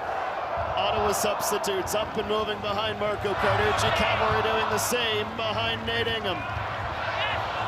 Will we find a winner from a substitute? Klopp. A bit clumsy, and now some pushing and shoving as Klopp knew he had to stall a little bit. Well, Klopp and Salter just been at it all night. Good battle there between the two of them. Salter comfortable playing with his back to goal, even in these conditions. Trying to hold the ball up, and we see another opportunity off a free kick just inside the half. Going to get lumped into the box. There goes Carducci, punches. Mosi with a bicycle clearance. I suppose it's much comfier to land in the snow when you're already freezing cold. Musi started this clearance, and he's going to drag Cavalry all the way to the Ottawa attacking half. Musi's ball, Intigne looking, Intigne finding it.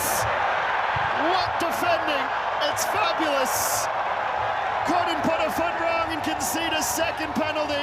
That's Manu Aparicio, one of Atleti's MVPs.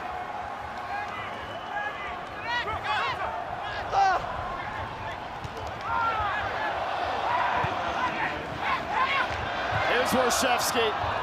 Alva had the right run, but the ball got stuck in the snow. Rodriguez, I believe, still holding his chin as he might have taken a stray elbow or forearm. He's slow to get back into position, but looks okay. He has to hustle because Cobbs is working a short ball off the throw-in restart. No handball, says Michael Venn, and I'm gonna have to trust him. Oh, that could be something. It could be match altering. It's just yellow. Cavalry want a different color. There was no hesitation from the referee who had his mind made. It's the substitute Abu Sissoko on Warshevsky.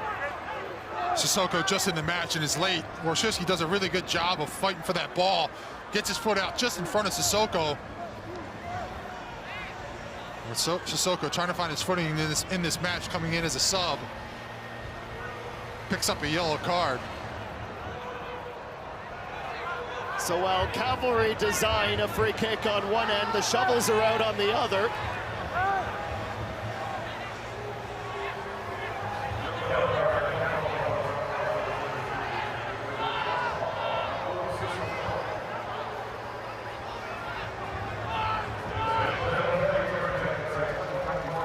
Tobias Warshevsky has cleared a path to Plants. Referee asks for a moment, and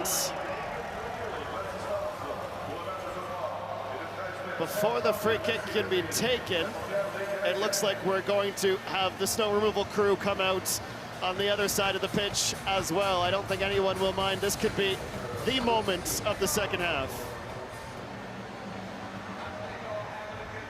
Well, there's no doubt that the moment of the first half was this incredible sequence. The setup leading to today's Walmart delivery of the match and leading to one of the greatest goals in Canadian Premier League history, perhaps the most consequential.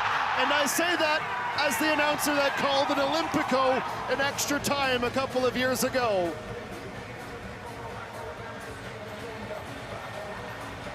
Players making their way back to the bench for some tactical adjustments, and we are going to send you back down to Christian Jack, who's somewhere down there. Do you have snowshoes yet, KJ? I didn't bring snowshoes. That's disappointing. It's a rookie mistake.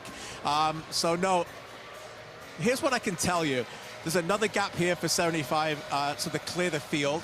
In fact, during that free kick, there was permission to be given on the opposite side for the clearance of the opposite side when that was already happening.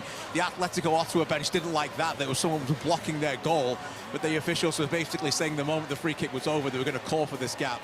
Now, there's been an incredible amount of discussion down here during this half about what's going on the broadcast in terms of what can happen for this game. Here's what people need to know. If the game was stopped now and there was given a complete approval to snowplow the entire field, it's 40 minutes. So here's where we're at. I'm told 75 minutes is a gap now. They're going to do the same again at 85. And as Sergio Camargo gets ready to come on here, by the way, if this ends 1-1 at 90, it looks like they're going to be approval to snowplow the entire field, and there'll be a 40-minute delay. That's what I'm hearing right now. A 40-minute delay if it goes to 90 minutes and it's a final whistle. So Sergio Camargo coming on after this, but that's the update from down here between the benches, guys. Christian, beyond valuable, thank you. And yes, big news for this match. It might not be needed, but I look at the pitch, John, from our perch as we see Tobias Warshevsky reading a free kick, and I don't know how else they could do it if extra time's still to be played. There's about, I would imagine, at least 3 inches of snow covering every inch of this artificial turf at TD Place. And thicker in the flank areas, which leads me to believe that they need to start playing down the middle a bit more. Out in the flank, the ball's just going to stop. Can you get in the middle of the park? Warshevsky, can he get it in the box? There goes Alva. Taken down by Tom Field. Oh, it's loose! Ingham, are you kidding? Goal line stop to keep this game tied! Warshevsky over the bar! Unbelievable! First the great Nate! And then he gets a massive hand from the back line. Just a tremendous sequence here. Ball in the box from Warshevsky. It's just bouncing around all over the place. Ottawa's first to get to it, and then Cavalry has an opportunity. Ball's bouncing. What a save! Great reaction on Dan Klomp from Nate Ingham. Klomp right in front of him, 5 yards away, and flicks it on the frame. And Nate Ingham does a great job of reacting to make the save. Well, Nate Ingham was congratulating Jasim Kolelat for winning the Golden Glove a couple of nights ago, but anyone that knows Nate knows that he believes that award should have been his, and it's moments like that that make him such an incredibly pivotal piece of this Ottawa defensive group, let alone a fabulous captain and spokesperson for this club. Sissoko with the goal line save, the substitute. Well, I was just about to bring up, what a play by Sissoko as well. He had Ingham making a huge save, and then Sissoko clearing it off the line. Tremendous opportunity there for Cavalry. There's Camargo in the match for Musi, by the way, as Aird gets us restarted. It's just over the head of Shamit Shom. Bradley Camden fail. Klomp is looking for it and chesting it down. It's loose, it's struck and blocked, and Bomeo this time. Massive clearances off the line and massive blocks in the last two plays for Atlético Ottawa. I like what Tommy Wilden has done. They kept Kenichi Elva on the field. They removed Musi, who is dynamic and pacey. That gets nullified today in this weather. So you leave Elva on the field, able to work the ball in the air and win balls centrally. And you got another playmaker in the midfield who's just going to receive it and lump it in the box, I would think, for these types of actions here. Well, it's in the box right now. Camargo, his momentum took him away from the ball. Show him after the half clearance from Aparicio. Full clearance this time. Klomp had to be sure-footed.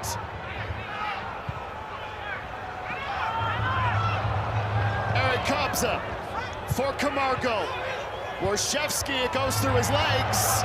And Tabla takes the loose ball, sweeps it under the foot of Dan Klomp, and then, yeah, this is divulging into recess. That's a tactical foul as the defender goes flying through the air to take down Balu Tabla.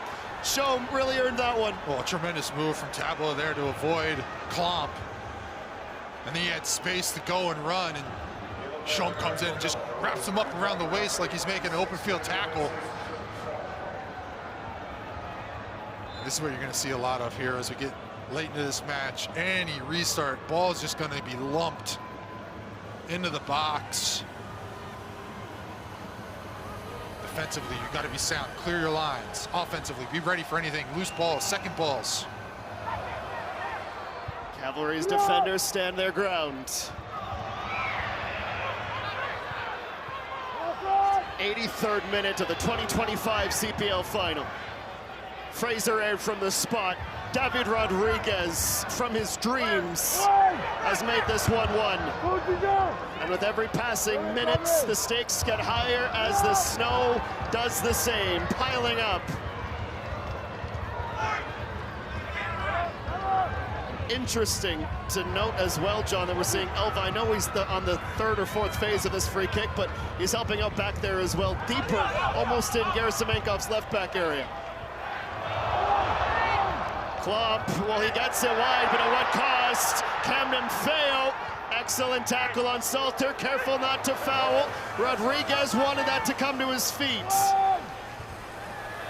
Kobza wins a throw for Cavalry, 84th minute in Ottawa. Really good defensive play there from Camden Feo. Could have easily been loose with his defending and late. Go to ground, keeps his feet, does a really good job.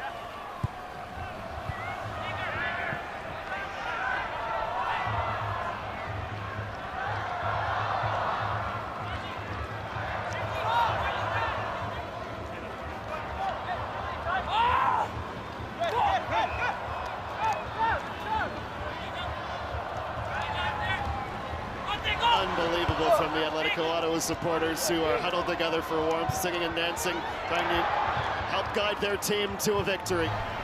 They've had their hearts broken in the CPL final once already at home. They want to rewrite the script tonight.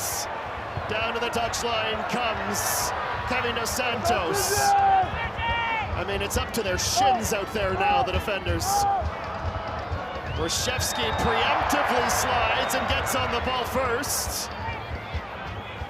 Just toying with Atlético Ottawa until the very end. Flag raised for offside. Our first offside of the match in the 85th. Well, you know who comes back and recovers that initial ball with Sergio Camargo as we take a look at Warshevsky sliding on Tabla there to make the tackle. But Camargo, coming as a sub, coming off a calf injury, hasn't played in a few weeks. And he's back defensively, making plays. Just a huge, huge personality and a huge figure for this Cavalry team. Almost in tears immediately when asked about this season, becoming a new father. Less than 2 months ago, being nominated for Player of the Year. Trying to win consecutive finals. Heck, he might be trying to win the championship clincher in back-to-back years. We did say in the pre-match, everything on target or everything towards the keepers. We'll take another break, and when we come back from this snow removal stoppage, we will do so without Balu Tabla. He's replaced by the New Zealander Monty Patterson.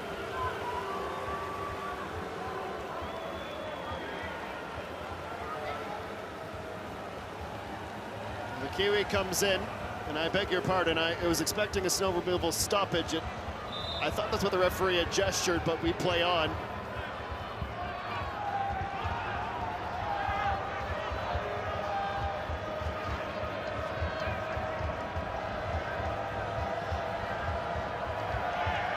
What do you think, John? Next goal wins? Absolutely. It's going not to take one opportunity here to finish this off. Who's going to get it between these two teams? Foul against Atlético Ottawa as they make their displeasure known. Dos Santos with a wry smile on his face. We had 8 minutes of stoppage time in the first half. I imagine we'd see another big number unless the decision's been made by the coaches and the officials that once we see 90, we're gonna break and get this field plowed. Camden Feo, club goes chasing, Ingo knocks it down, and it's collected and cleared by Aparicio. Gabriel Antonaro, oh, he toe pokes and trips on the snowdrift at the midway line. Surprised we haven't seen more of that. Shamit Shom collects the ball, and his ankles aren't even visible. That's how deep it is along the touchline. Patterson leans into Warshevsky. Shom's asking where that yellow card is because he got booked for a similar tactical foul. Well, tensions are high here, and we see Monty Patterson coming in late, and Warshevsky not giving up on the ball. Excuse me, that's Cloutier coming across for the tackle. But this is in a good location for Fraser Air to get in the box. It's going to be critical to clear the area around the ball. I can't believe I'm saying that. But clear the area around the ball of snow and get a good whipped ball in to the area. You could argue, John, that if they do it properly, and it looks like they are, they basically get a kicker's team, gridiron style. It's everything else in and around the ball. That's the tricky part, as Air still tries to boot broom his way into an open patch of turf. Well, you can see the three Cavalry players on top of the box. Anything that comes out, Camargo's sitting right in the middle on top of the D. You can't see the D, but he's right there, ready to go and pounce on if anything comes out. Starts with a good ball in. It's found by Elva. He lost his balance as he struck it. Ottawa send it no further than the Cavalry midway line. Bradley Camden Feo dumps that into the corner. Warshevsky, does he play that with an arm? Yes, he does. Let's see if we can spot it. The right hand, yes. Okay, so here in the 89th, the Snow removal will recommence. So that makes me think maybe we will have 5-10 more minutes. Well, Nathan Ingham, what more can you say about the man? Keswick, Ontario zone. They call him All-State Nate. And it's moments like this to tell you why. The save of the match, it had to be this, Sean Conway. Great save, good positioning from Ingham. As Klopp is merely 5 yards away from him, reaction save, gets a Paul up in time, and then he's able to get back up and recover and to get a piece of the second one. Great job from Ingham. And great job from Sissoko clearing off the line to back up Ingham after making some huge saves. Well, this isn't the first time, not even in the last decade, I'd imagine. 2017, I believe, Grey Cup 105, the 105th Grey Cup. The Argos and the Stamps, it was the Snowball. And now it's association football's turn to have their nights under the tundra that has become Ottawa, Ontario.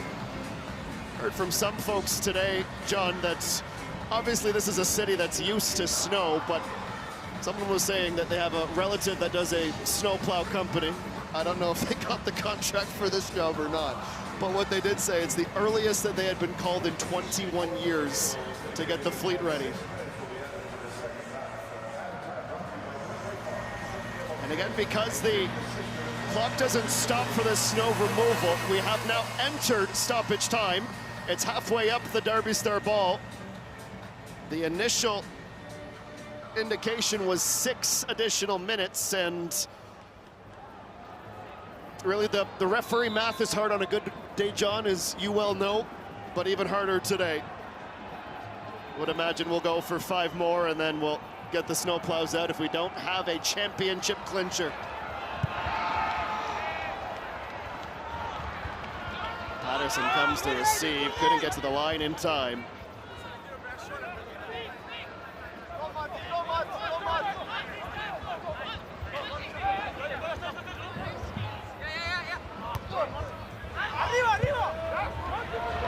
Switched over, Rodriguez is tracking, heel shoots!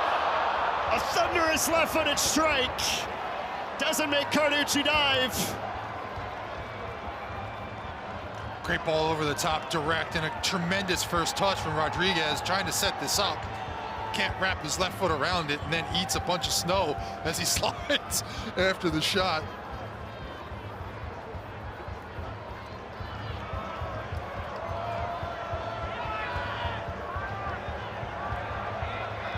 Even in these conditions, you can see the quality of David Rodriguez. Great first touch there.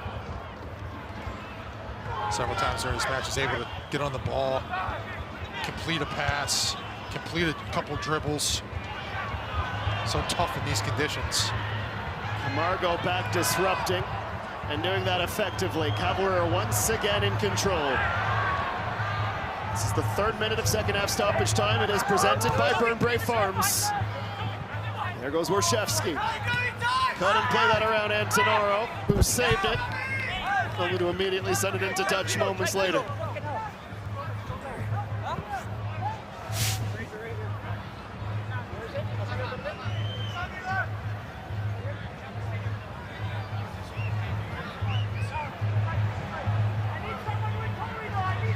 Fraser Airds asking for more of his teammates to go forward. The good news is the snow actually has relented. It's the lightest it's been since kickoff. Clump trying to guide Elva. Again, that's the right move from Abatne. He wasn't sure of himself, so he takes no chances. Well, he's sure of himself, John. He's not sure of his feet. Smart play. No sense mucking around and trying to get it up out of bounds. Just get it out of bounds. Don't try and play. Just get it moving. Live to fight another day.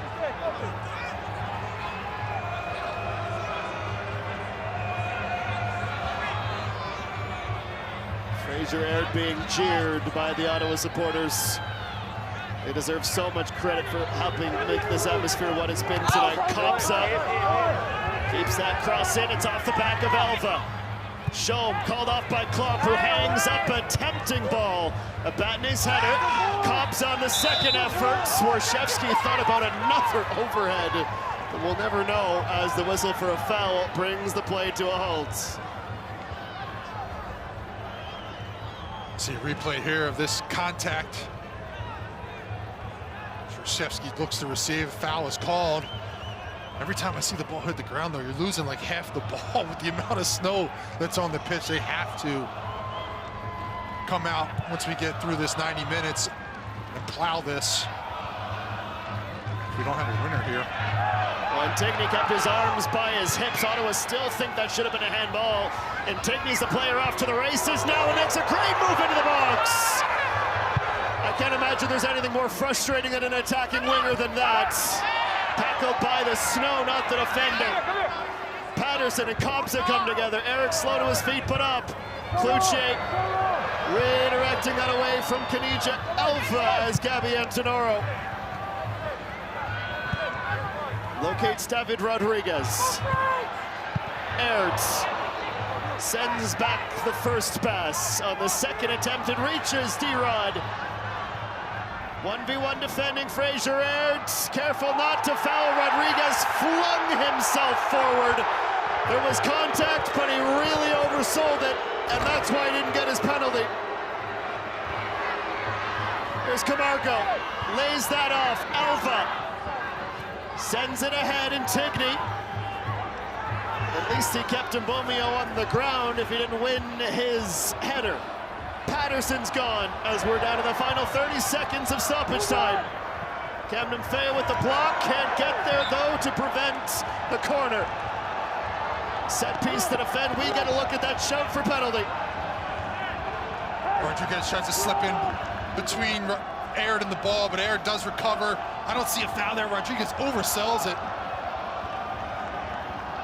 A huge opportunity here for Atlético Ottawa. This could be the title.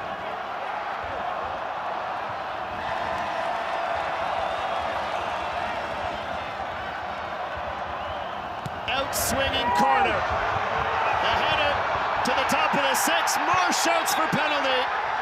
They're waved away by Mikael Venn because even if that was, the ball was out for a goal kick. It was an out-swinger, not an in-swinger, and Antonoro sent the entirety of that ball over the end line. Pardon me, Kevin Dos Santos does.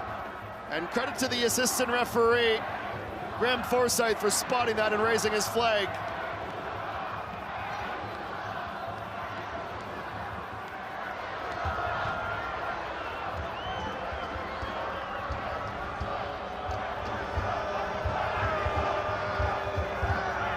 Truly unbelievable Canadian Premier League final that's going to need extra time. 2 halves of football, not enough to determine this year's champion. And no goals in the second half to boot. This field will get a much-needed plow. Snowmageddon that has become a Canadian sporting classic, with the North Star Cup on the line and a berth in the 2026 CONCACAF Champions Cup.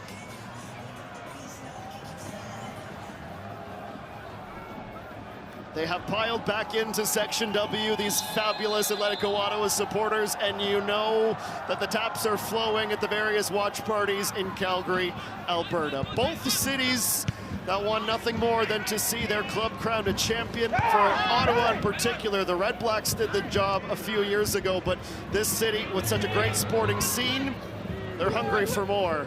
Cavalry hungry to defend their championship. That could be big trouble. Noah Badney shown a yellow in a different context. That's likely a straight red. And it's Gote Antigone, John Conway doing exactly what he did in the first half, causing problems with his speed and direct play. Using his pace, but absolutely should have been a red card. Antigone's in behind the back line, and Batney comes over recklessly 2 feet and takes out Antigone. I think the referee got it wrong there. Needed to show the red. He's in. Huge opportunity, and we saw the pace of Antigone. Even with the snow in the first half, he was able to use it. In this case, great ball from the substitute Camargo in behind to release Intigne. And we got Cavalry with the first opportunity in extra time. Another look at it, and you could very much argue, certainly from that angle, last man too. It's not a clear-cut breakaway. There was help in the center. I understand all these things, but Cavalry will feel certainly aggrieved if they don't score here. Warshevsky into the box off Salter, just missing the post, nearly an own goal from the Golden Boot winner. Great ball in from Warshevsky, and even better defending from Salter. At the near post, gets his foot out, and just deflects it wide of goal. But it all starts with a really good ball in from Warshevsky into a difficult area to defend. Nathan Ingham beneath that Duke, getting his boys aligned.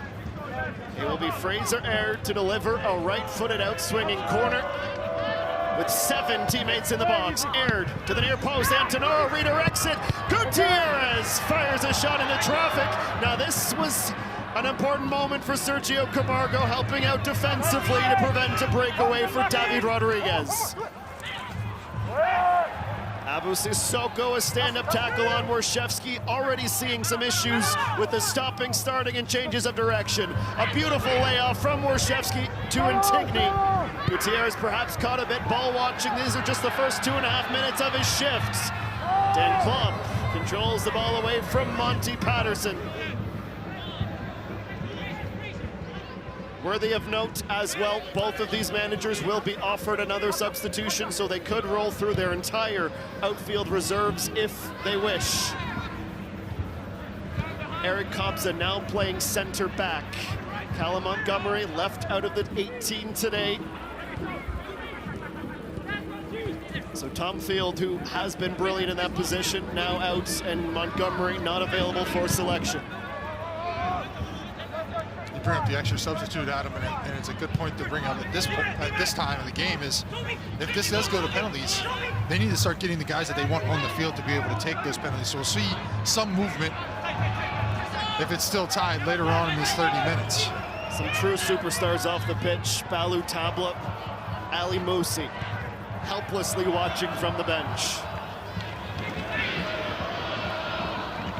Atlético Ottawa. And the famous Atletico red and white stripes attacking the goal to the left side of your screen as the supporters that we can now see across the pitch try to lift the tempo and keep themselves warm. Surviving an early push from Cavalry, it's their turn to try to attack. Aparicio delivers a great ball. Antonoro with a touch or two and sent off into the snow. Very well defended by the Cavs defense, their first test of extra time. Really good job here from Intigne. Gets back, uses his pace, gets in between Antonoro and the ball and just rides it out of bounds. That pace is so good for Intigne. That's so explosive. He uses it on the offensive end to the advantage of Calgary's attack, but there defensively makes the play. He's keen to be aware of where he needs to be defensively. He's able to recover and ride that ball out of bounds and not allow Antonoro to get something on the goal. The Cavalry wearing green in their 4-2-3-1. The pressure of extra time and the frustrations, this roller coaster of a football match, palpable on the Atlético Ottawa touchline. Camargo finds Fraser Aird. Built different. Fraser Aird still in his short sleeves, pardon me. Scoring the penalty and going for a knee slide to celebrate. Took a few snowballs from the Ottawa supporters for his troubles, just to further the lore of this 7th Canadian Premier League final. Cavalry's 3rd straight trip here. Ottawa's 2nd time hosting the big game.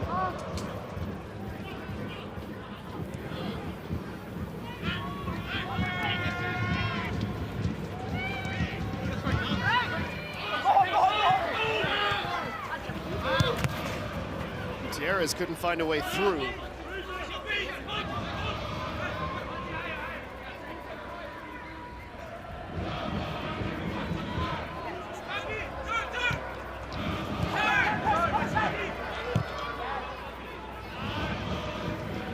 It's Cobbs up.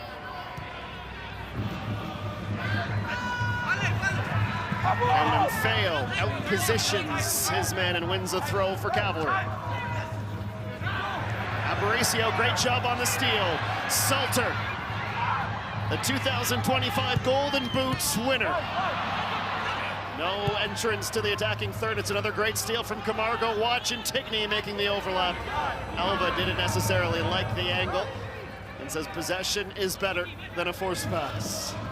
Really good interception there from Camargo. He's reading the eyes of Manny Aparicio to pick that pass off. Pitch switch. Gutierrez bounces over Bradley Camden Feo.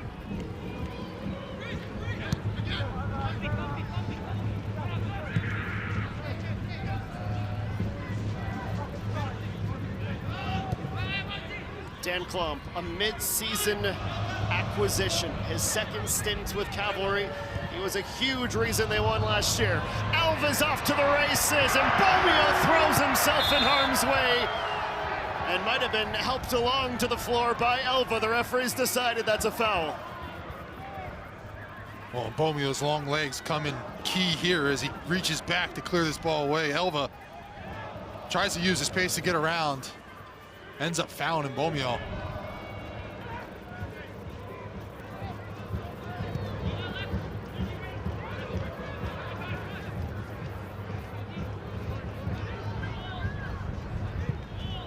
Adam Jenkins, John Conway. Our pitchside reporters, Mackenzie Barwell and Christian Jack. A pleasure to have you along wherever in the world you're watching. I'm sure with the atmosphere in the backdrop, some first-time CPL viewers. Canada's top flight and its champion to be crowned tonight in the nation's capital. Nice offload from Antonoro. Show with his arms around the shoulders. Right in front of the referee is not going to avoid punishment. We remind you, he is booked. He knows that, but he's still letting the referee understand his displeasure. Show him upset initially because he feels like Patterson has a grip of his shorts and shirt. And Show him retaliates and ends up getting caught. Again, you bring up the point, he's got to be careful. He's sitting on the yellow card already. And now it forces Cavalry to defend a free kick coming into the box. Tracking our Atlético Ottawa falls at the feet of Gutierrez. A shot from Aparicio, low, just above the turf. Didn't find a way through.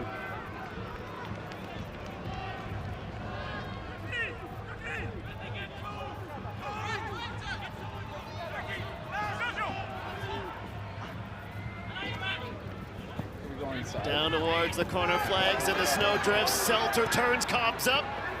Camargo down off the thigh.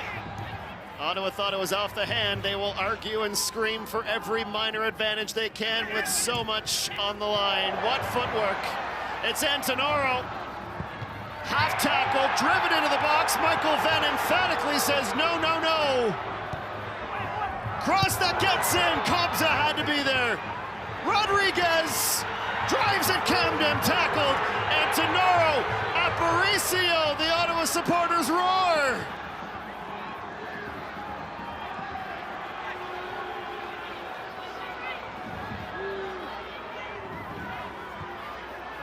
Ottawa continues to apply pressure. Couple good opportunities and half chances there. Cavalry stands strong. Last ditch defending, some blocks. And able to reset here as Ottawa retains possession.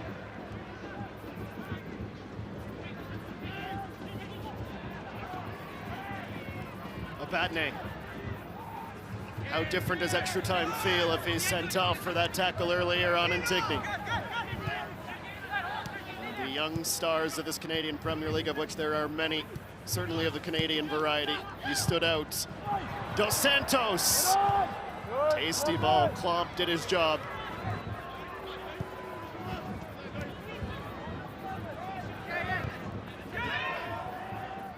Assistant referee rules in favor of Atlético Ottawa. Saw a replay of possible handball. Hands were at the side. I don't think it even catches his arm. Good no call by the referee. Play on. Aparicio lining up a shot. Carducci will take those all night. He can hit them. That's not as audacious as it looks if you're unfamiliar with Manu's game. He can strike a football. Yes, he can, but 40 yards is a bit far for anybody. I'd like to see him a little bit closer to the goal. And then take the green light a bit closer. That's just too far out for me. They need to move the ball around. They have done a good job in this last spell, creating opportunities, keeping Cavalry pinned in defensively.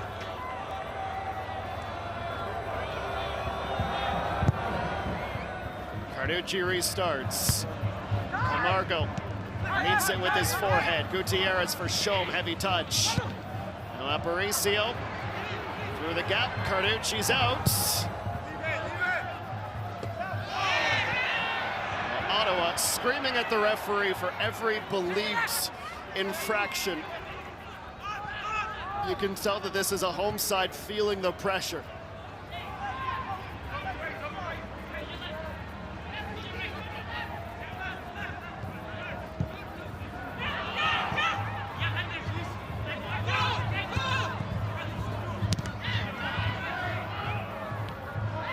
Alva handled by Noah Badney. Aparicio with a very good delivery up ahead. Rodriguez gets goal side of Camden. Down they go. Another big decision for Mikael Venn. He's letting the boys play. We'll take a look at the next stoppage. Ottawa, though, still in possession.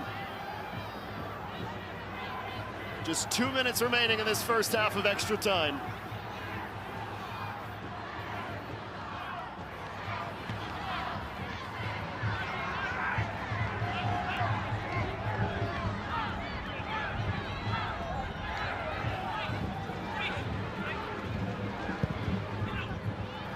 Out to Kevin Dos Santos. Cushions that down with his right foot. Sissoko. He leaves it.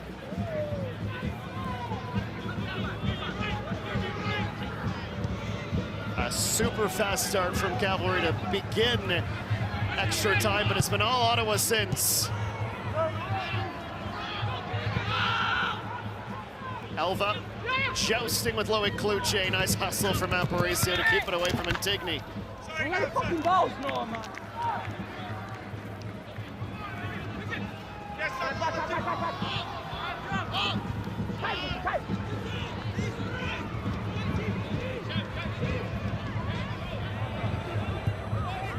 In 20 previous meetings, Cavalry has only been able to best Atlético Ottawa 4 times. This has been the Calgarians' bogey team over the years. Their various head coaches, they're very different teams. Borshevsky, no way through. Camargo, an Energizer bunny. We know that he's not 100% with that calf of his, but he has been an impact substitute.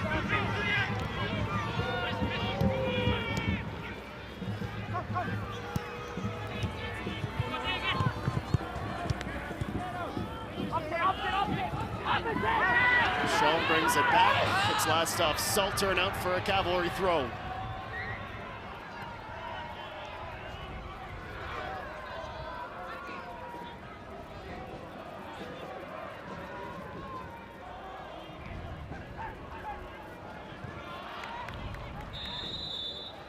Well, not a second of stoppage time, and this is going to be slightly unconventional. Typically, you have a 2 to 3 minute pause between extra time halves. It was agreed upon by the coaches and players that because of the state of the pitch, the delay and everything else required, they're going to switch sides and almost immediately get the second half underway. Just time for a quick swig of water if they want it, and a moment to chat about what they like, what they didn't. We're now, John Conway, 15 minutes away from penalties. Well, interesting first half of extra time there. Cavalry comes out blazing, and Ottawa just settles into the game and keeps possession and applies pressure and has some really good opportunities keeping Cavalry pinned in defensively.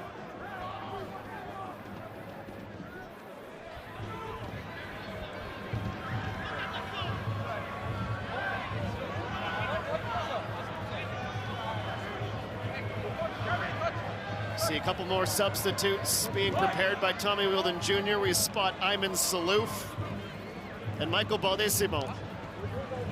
So Shamit Shom on his yellow won't have another bit to play in the second half. Shamit Shom, a veteran of this club, an Alberta boy.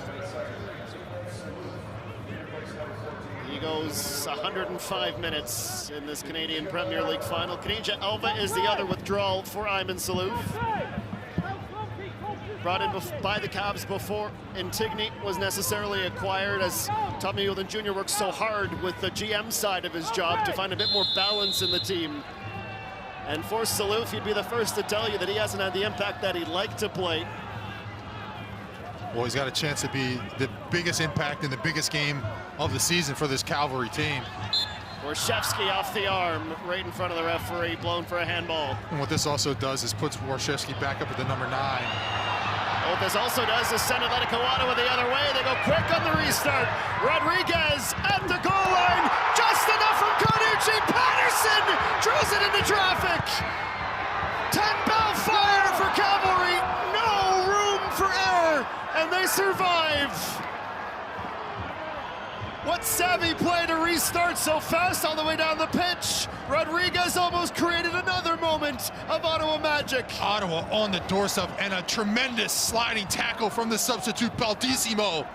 Able to get in and block Patterson from putting this home in the back of the net.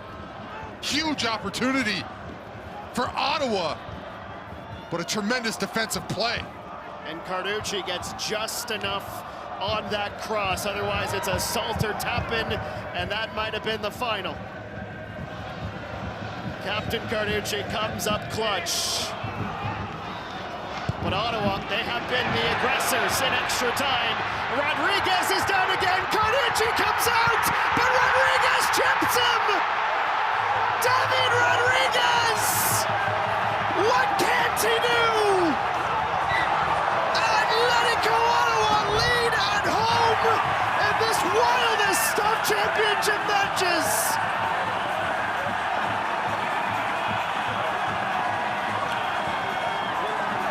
Well, we've seen how dangerous he's been on this left-hand side. And a direct ball over the top from Manny Aparicio. Releases Rodriguez.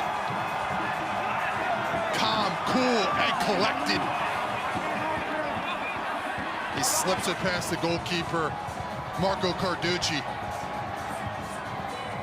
Great ball over the top, but there's a bit of a hesitation from Carducci to come out. And that slight bit of hesitation prevents him from getting there to impact the play, to impact the ball. If he would have just came straight out, he would have got there cleanly and won that ball. But he pauses and reacts to the bounce. And that favors Rodriguez. And that little bit of hesitation allows Rodriguez to pick his head up and dink it over Carducci. Tremendous goal. 2 goals on the day from David Rodriguez. None more critical than that one to gain the lead for Atlético Ottawa. 10 goals and 10 assists on the season. David Rodriguez, his 29th match in league play for this club as he ran his race.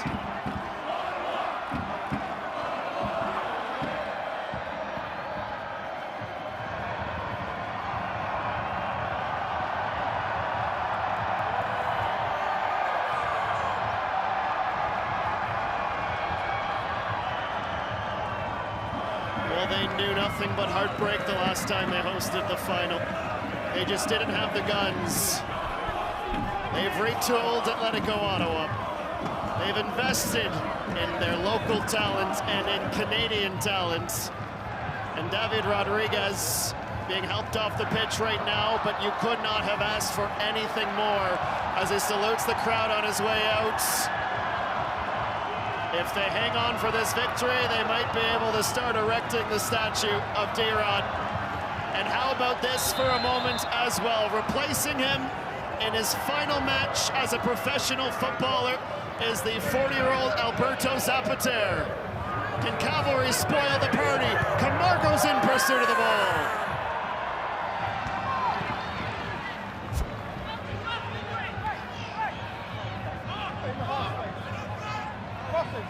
Fraser Airds. Just over Klump. Iman Salouf recycles the ball. Here's Bradley Camden-Feo. Played in for Klump. Antigone. Trying to head that over. There's a lot of green shirts forward, of course. They must go for it now. Airds. Looking out towards Salouf. Baldissimo on sweeper patrol.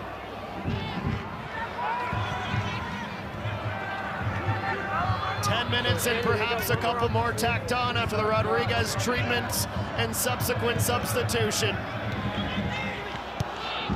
They can just about taste it here at TD Place Stadium.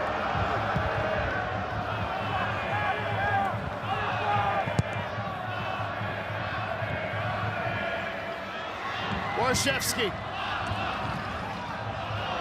Patterson. Baldissimo went hunting, but he got the man before the ball.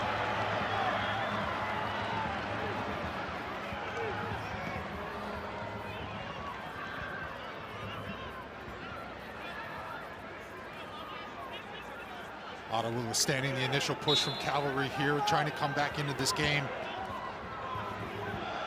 Ottawa's doing a good job defensively, staying strong, being compact.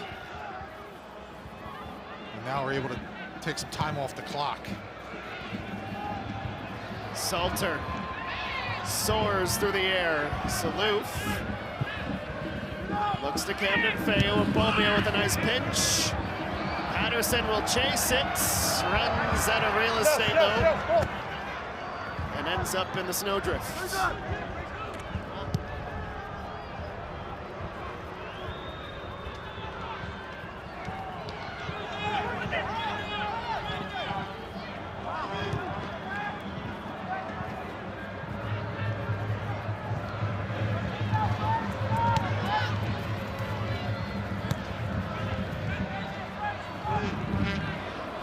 Cobbs up.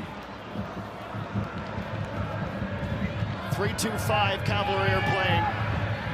Trying to tie this match. Kluche with all the pressure in the world sends it away. Dos Santos maybe had time for a touch. It's like park the bus territory already. Cobbs has to make a good pass here. Carducci pursued by two. But those two players that go forward would leave some space for Cavalry back the other way. Gutierrez. Hunted by Aparicio, a nice touch. Now Airds.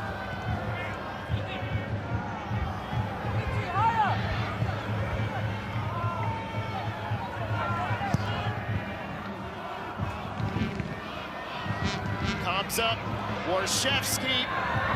Ottawa also flooding the center of the park where all the traffic is headed. Here's Salter. He knows his job right now is to play keep away. Zapater. El Toro, as he's been known over his illustrious career. Patterson. Tackled by Baldissimo. Camargo. Gutierrez. Antigone, who's created so much for Cavalry tonight, tries to float it over the top, but Batney with an important touch. Stealing it back for Ottawa. Antigone with a crunching tackle. That will draw a crowd. Batney comes over and he's being held off by the referees. Clearly, Loic Kluche is not worried about Antonoro as he drags him back onto the pitch, so some time can come off the clock. Pretty savvy move by Kluche there as he pulls him back from the field as he takes another look at the foul on Gabriel Antonoro. Tempers are flaring as we're getting to the waning minutes of this match.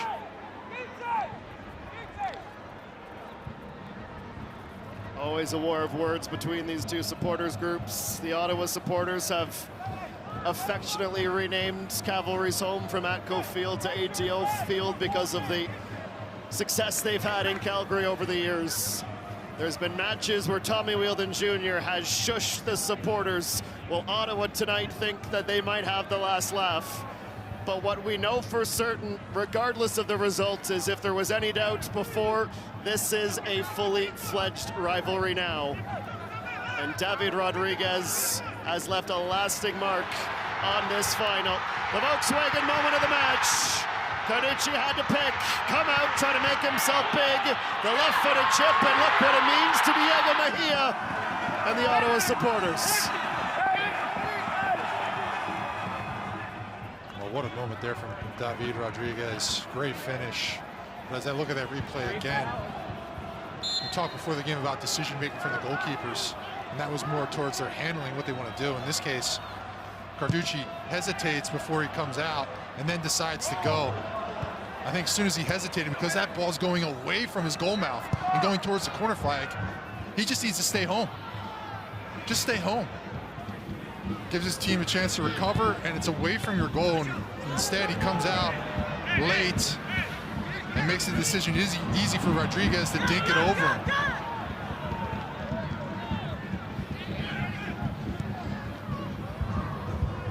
The 116th minute of this Canadian Premier League final. Camargo pulled back by Dos Santos. Warshevsky's after it. Antonoro intervenes, sends it high in the air. Salter comes to. Kabza yanks him down. A foul and perhaps a little more. Salter is shown a yellow for the tactical foul.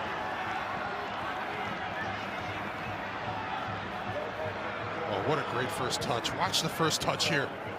Boom, behind his leg. Is able to turn and spit out. Kabza has no idea where the ball went or where Salter was turning to. Had to grip him up, because otherwise he's facing forward.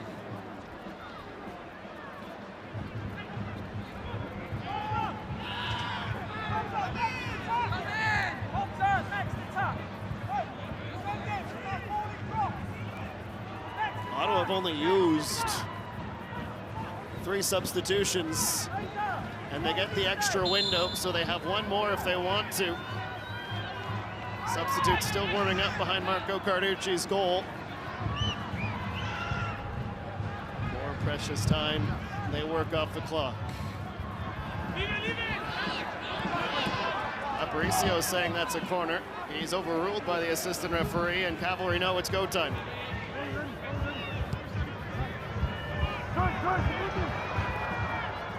Bellissimo was the last man back.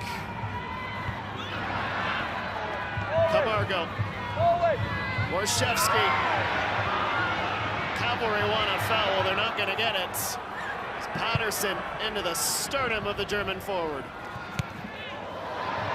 Clever touch from Monty Patterson, but Camden Feo fights to get goal side. This Cavalry team not going down without a fight. Slipped along, Camden Feo in for a club. Corner. Carducci's thinking about it. They're expecting some extra time, so the Cavalry captain stays in his half for now, but we're just about in that part of the game. Well, they've already thrown Klopp forward. Good attack on the left-hand side. Camden Feo getting around the outside on the overlap. Ball into the box. Abatne, I believe, first on it, and then sent away. Fraser Aird still has the numbers forward. A line-splitting pass is Gutierrez. Can't get it high enough into traffic, sent away, and Carducci controls 15 yards outside his goal.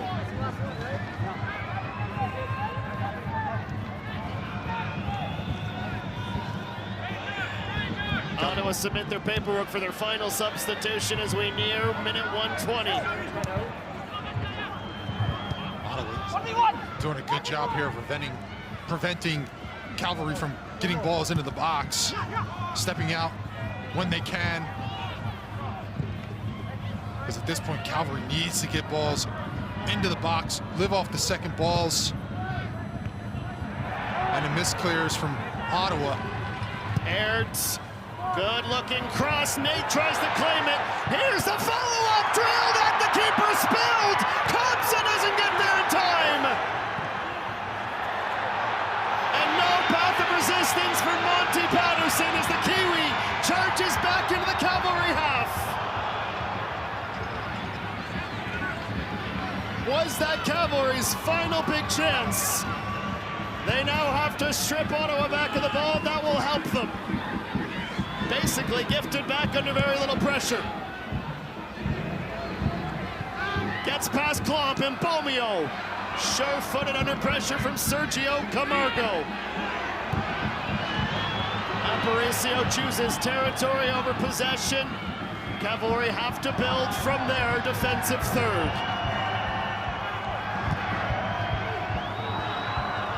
How much stoppage time? 4 minutes. For the Cavs to find an equalizer and send us to a shootout. Camargo makes himself available. Intigne back into the box. Cote Intigne gets around Antonoro. Aparicio, nice second touch as well to keep that away from Salouf.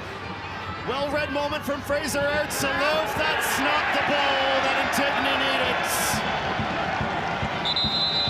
And now those substitutions for Mejia can be made.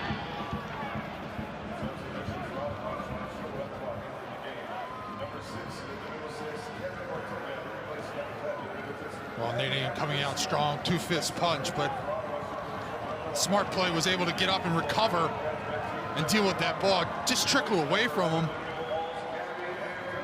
I like his aggressiveness late in this game, coming out, punching that ball away. We'd love to see that punch go another 10, 15 yards. Gabriel Antonoro was just shown a caution as Michael Venn tried to escort him off the field. He took a long, winding, scenic route, as is his right. He and Aparicio, what performances from those two tonight. Tremendous shifts from both of those players. Manny Aparicio just running ragged all over the pitch tonight. Now, having said that, if Cavalry get back to 2-2, those are two guys you probably want taking penalties. It's the gamble you have to make as a coach. There's no easy choices. Bellissimo wrestling with Salter. Referee says Salter rips down the defensive midfielder.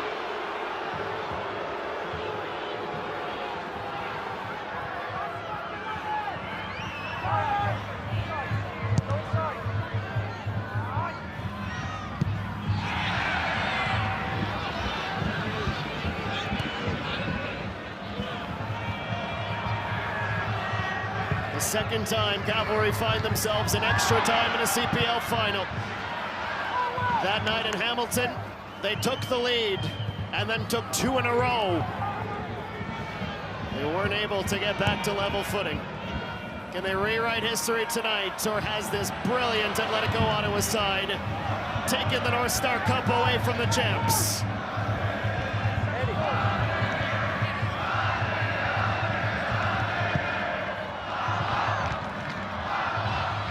Abadne, he's been a magnet in the air. Camargo for Klomp. Gutierrez heads that back towards the 18. Camden Feo initiating the contact on Abadne, and the referee calls him for the infraction.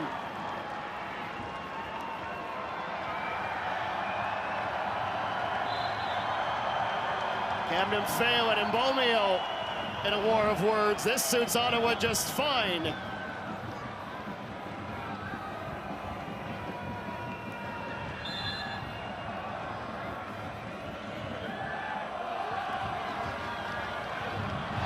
Smart play from Nate Ingham, just taking more time off the clock and then moving that ball up another 5 to 7 yards. We are in the final minutes of the 4. That was shown to us by the 4th official, Ben Hoskins. With those substitutions, only the referee knows how much more there is to be added, but it can't be much.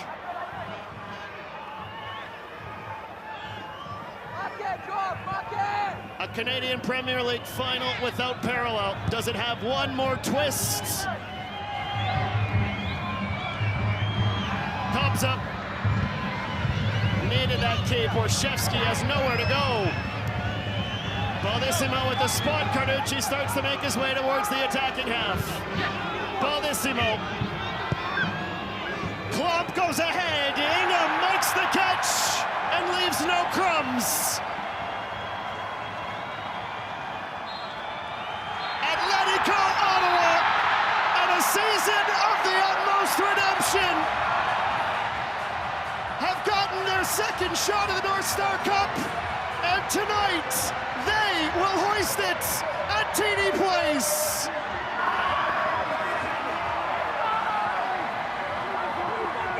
A Canadian Premier League final we will never ever forget.